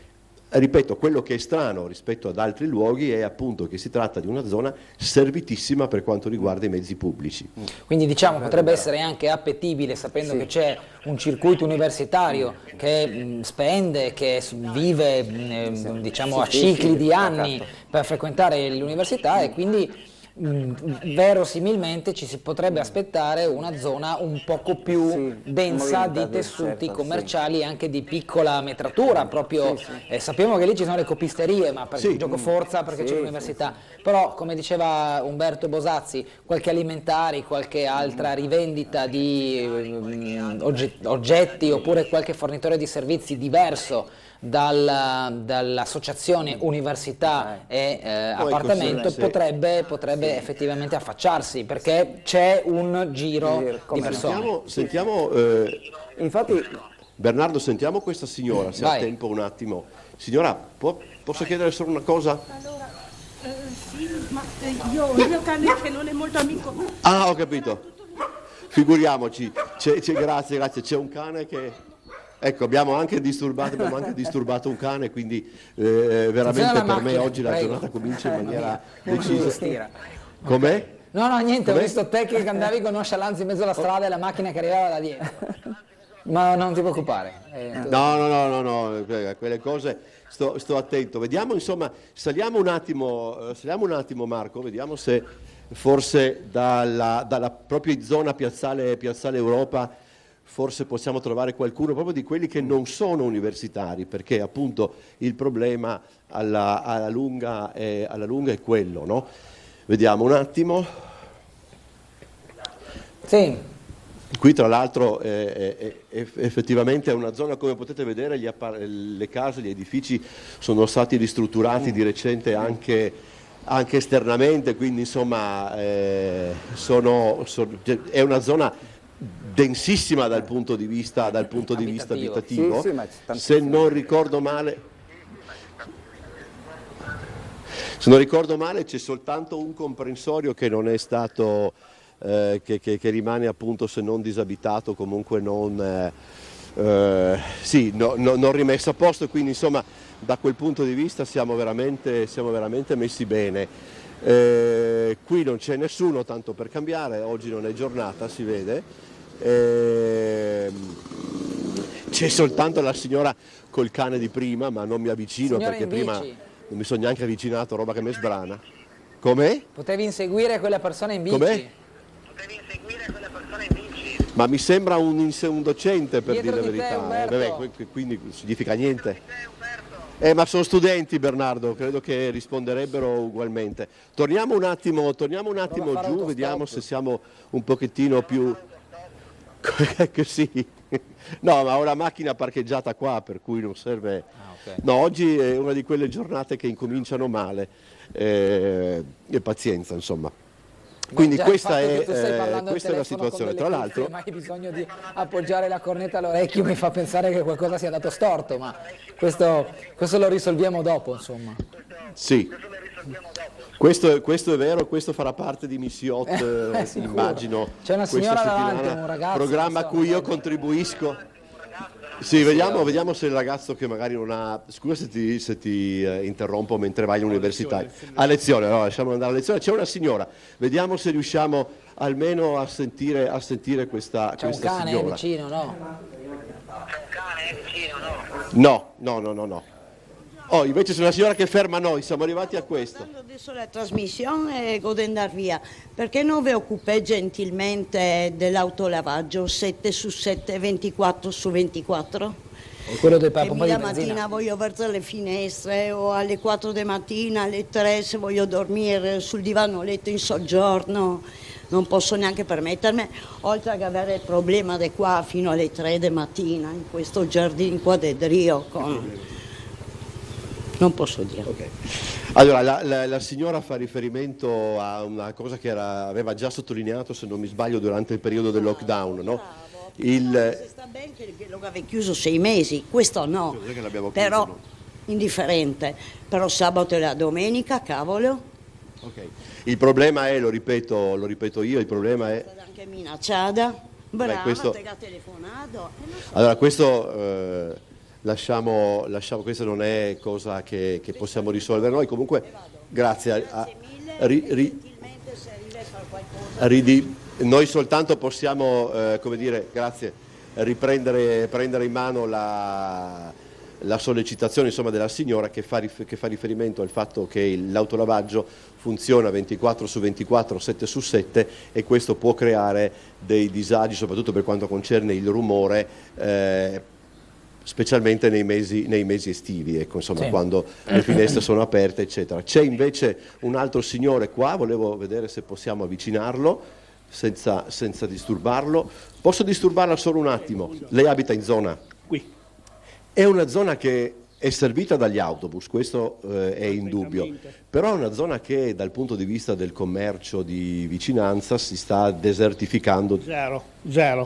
Lei per fare la spesa dove deve andare? In centro, via Fabio Severo, via Battisti, quelle parti là. Da quando è incominciato tutto ciò? Guardi, io sto qua 7 anni, da 7 anni. Quindi ha già trovato questa situazione? Sì. Okay. Lei va in Fabio Severo o diciamo così, o in via Giulia per la spesa, eccetera? Severo mi trovo meglio. Okay. Di Giulia è un caotico. Perfetto, grazie. Grazie, buona giornata. Quindi certo, vedete che insomma almeno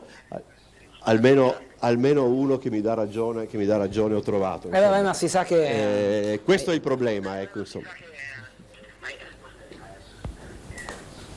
Prego Umberto, prego. Sì. No, dicevo, abbiamo documentato un po', chiedo scusa anche per la mia assoluta incompetenza nei mezzi tecnici, ma insomma abbiamo documentato questa situazione. Ecco, magari che, ripeto, l'unico... non è unica, non è una situazione gravissima, eccetera, però quando ha a che fare soprattutto con persone di una certa età diventa un po' problematica, insomma. Ecco, Quindi forse... io restituirei la linea, posto che me la sia mai... Sì. No, dico, immagino, ma questo eventualmente lo potete verificare voi anche sentendo altre persone, non necessariamente in diretta, qual è l'esigenza del rione? Cioè sì. È un alimentare, è una farmacia, è un negozio, è un locale, è anche un bar, un luogo di ritrovo, cioè cosa manca al rione secondo chi abita nella zona? Guarda, poi vedremo anche di raccogliere altre testimonianze, però ti dico che per quanto concerne il bar, ce n'è uno che è proprio quello, guarda Marco, gira la telecamera verso sinistra, se in fondo lì? Riusciamo anche a farlo vedere un po', in fondo là c'è un bar con anche un rivenditore di una tabaccheria e anche un'edicola. Se non sbaglio è la ludoteca Goblin. Penso che siano a posto. Ah, non sapevo questo. Sì, perché io non frequento ludoteche, sono una persona... Com'è? Ho la tessera. Non avevo dubbi. Si chiama Goblin, poteva essere altrimenti. Sì, appunto. No, adesso credo che più veramente potrebbe essere... Credo potrebbero essere alimentari, eccetera, però magari adesso lo chiediamo e così diventa argomento di servizio. Grazie Umberto. Okay? Ciao Bernardo, buona giornata a tutti. A più tardi. Questo abbiamo raccolto stamattina, Zappador, che poi fa il paio con il tessuto sociale e anche la vitalità dei residenti, uno stile di vita anche più movimentato aiuta a prevenire problemi. Io conosco bene quella zona perché ho vissuto là con mia mamma gli ultimi anni che aveva bisogno e ci sono tante persone anziane. Ecco, adesso sono contento che ho sentito che hanno rinnovato i locali, perché effettivamente non è che era il massimo, ecco. Cioè, a Trieste abbiamo tante case ATER che però le persone anziane si trovano a disagio perché effettivamente bisognerebbe dargli un rinnovamento all'interno. Ci sono certe case, addirittura in via Battera, in via Orlandini, dove ci sono ancora i tubi dell'acqua col piombo, se ti ricordi i famosi tubi che venivano fuori. E là purtroppo quelle cose là comporta alle persone delle difficoltà respiratorie, poi perché l'umidità subentra e si ammalano tantissime persone. Ecco, e questo è un punto che bisognerebbe affrontare anche con l'ATER, senza mettere in discussione nulla, però per salvaguardare la sicurezza e la salute delle persone anziane bisognerebbe cominciare a vedere anche queste cose. Ci sono diversi rioni, cominciando dal Vaticano e tutta la parte bassa di via Ponziana, diciamo via Battera, via Orlandini, quelle cose là. Ecco, e che assomigliava molto a questo qua, perché ti mettono dentro ancora quei linoneo per le scale, una cosa e l'altra, che dopo qualche mese si staccano, è pericoloso perché le persone anziane si inciampano e tutte quelle cose là. Bisognerebbe fare una manutenzione molto più accurata, diciamo, all'interno. Sentiamo una telefonata, buongiorno. Pronto? Non c'è nessuno in linea? Leggo una mail.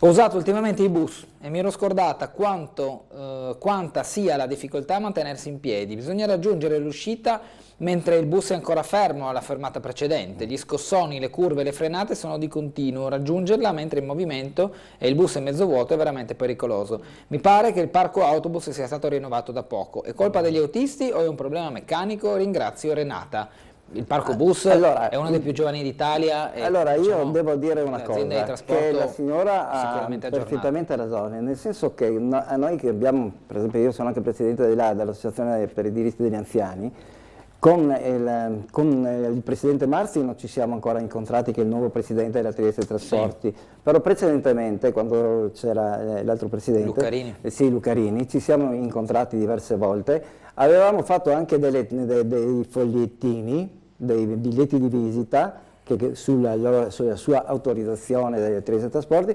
perché succedeva appunto che gli ultimi autobus che loro avevano preso avevano veramente troppo alto gli scalini, tante persone non riuscivano neanche ad andare su e soprattutto sulle curve non c'erano neanche il, come si chiama, il salva scuola, e si volavano giù. Passamano, diciamo. Passamano, e si volavano giù. Avevamo fatto presente questo e ha detto che provvedeva, effettivamente aveva provveduto, però purtroppo un po' anche le strade, perché guarda che le strade, per esempio, se tu fai adesso via dell'Istria, è tutto un buco ormai diventato. Dopo un anno che era chiusa si può dire la galleria, tutte le filovie che passano di là, tutte le macchine, tutto il traffico che c'è, e effettivamente quando frenano magari entrano nella buca, ecco che oltre che frenare magari bruscamente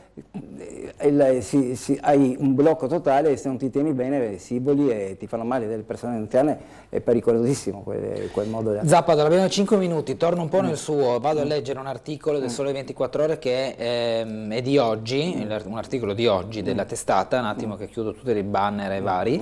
Pensioni, dallo scivolo di 5 anni alla riduzione di orario, ecco le novità del decreto lavoro. Queste sono le novità. Queste dovrebbero essere, però non sono ancora state approvate, devono essere fatte cose case. L'unica cosa che hanno provato come diciamo le leggi pensionistiche è il posto del 102, cioè 62 anni più 41 di contributi. Sono a 103. Ecco, l'unica cosa che è fatta, adesso tutto l'altro fino adesso, a meno che non facciano un decreto la prossima settimana, è rimasto tutto quanto invariato come la legge precedente. Infatti è una delle cose che le persone si incavolano tanto, che nella campagna elettorale avevano detto che la prima cosa che dovevano fare era rivedere la legge Fornero. Guarda caso hanno aumentato un anno da 102 a 103, adesso si parla addirittura di 70 anni. Sì, ecco. 70 Perciò bisogna vedere, le proposte sono... le proclamazioni sono una cosa, poi i conti sono un'altra, perché bisogna vedere, perché non è che devi fare i conti da solo, devi fare i conti anche con l'Unione Europea, perché i nostri conti non è che siano meravigliosi, no? Siamo la nazione che ha più debito, si può dire, in Europa, no? E allora effettivamente anche la pensione all'epoca nel 2011 è stata toccata perché effettivamente c'era qualcosa che non andava nei conti nostri nei confronti dell'UE. C'è però la possibilità di uscire 5 anni prima. Sì, però bisogna vedere in che condizioni, perché se mettono le condizioni ti mettono il 30%, 40% in meno, scusami, non conviene. Non ti conviene, devi aspettare fino a 67 anni, 6 mesi per andare per percepire la tua pensione. Qual è la richiesta che lei si sente di fare come sindacato? Ma io dico, allora, logicamente bisogna vedere dove si lavora e come si lavora. Logicamente ci sono certi lavori nell'edilizia che sono lavori esuberanti, una cosa e l'altra, ma se uno un lavoro, poi dipende anche dalla persona, perché adesso notiamo una cosa, che poi dopo il Covid tante persone si sono accorte che la vita purtroppo non è tutto quello che si spera, che va tutto bene, diciamo, può prendersi una pensione, viene messa in discussione e ci sono tante persone che ci sono anche licenziati in posti anche importanti, perché amano vivere la propria vita per tempo libero, quello che un lavoro non ti dà, perché tu ogni giorno devi fare le tue 8 ore e anche la famiglia deve sottostare quando hai le ferie, una cosa e l'altra, e adesso abbiamo visto. Il problema qual è? Il problema è sempre quello che riesci a portare a casa, perché se riesci a vivere e finire il mese, puoi anche accettare, non so, l'APE, che non ti danno più di 1.500 euro al mese, no? Al limite. Oppure uno si accontenta magari perché ha altre entrate, anche 1.000, 1.200. Però altrimenti io dico bisogna aspettare, perché intanto adesso con il cambio, prima quando si andava in quiescenza, in pensione, con gli ultimi stipendi sapevi già cosa percepire, perdevi pochissimo. Adesso col contributivo ci rimetti tanti soldini, fare il calcolo. E cioè, se sei abituato ad avere un ritmo di vita che con guadagni 2 milioni e mezzo, là 2.500 euro al mese, e ti mandano 5 anni prima e tu ti trovi a 1.500 e comincia a essere un po' pesante. Sì, perché il tenore di vita è diverso, chiaro. Tutta la questione è come una persona si può adeguare affrontare la vita. Beh, però praticamente vedere bisogna se hai mutuo da pagare, se hai... Al contempo il retributivo era un po' farlocco, però, come sistema, certo, bravo, se no uno si basava sugli ultimi 3 stipendi e fatta sì, diciamo che finita. il campo pensionistico è stato tanto sbagliato. Sì, perché io, adesso per l'amor del cielo, c'erano certe categorie, non voglio fare i nomi perché è brutto fare i nomi, che prendevano dei gradi e gli ultimissimi mesi ti davano il grado massimo per arrivare a con uscire, 5 milioni, magari certo. delle vecchie lire in pensione, al posto di quella, allora è là che dovrebbero fare una riforma, cioè tu hai versato i soldi che io ti do. Chiaro. Perché altrimenti stai prendendo di più di quanto hai dato. Purtroppo chiaro. poi è successo anche di quelli che sono andati in pensione a 40 anni, che si portano a casa 2.400 euro, ma quelli hanno versato i soldi, lo Stato ha versato i soldi per lui, per dargli 2.200-2.300 al mese, da 40 anni poi in poi. Io conosco persone che sono da 15-20 anni in pensione e avevano lavorato 22 anni, anche quella è un'ingiustizia. Allora io dico, non voglio portarti via tutto, ma io Stato, io INPS, ti chiamo e ti dico, guarda, ti do 2.400, tu sai benissimo che non ti aspettano, no? Allora, ma era la legge, sì d'accordo, era la legge, ma non avevi versato i contributi. Allora guarda, non ti do più 2.400, ti do 2.200, 2.000, devi essere già contento, no? Perché sopra media. Diciamo, perché sono tanti altri che si rimettono per quelle cose là. Certo, questo è errori del passato. Okay. Noi dobbiamo chiudere qui, grazie a Dino Zappador. Grazie a voi, grazie ai spettatori, buongiorno, alla prossima. Arrivederci a tutti, buona giornata.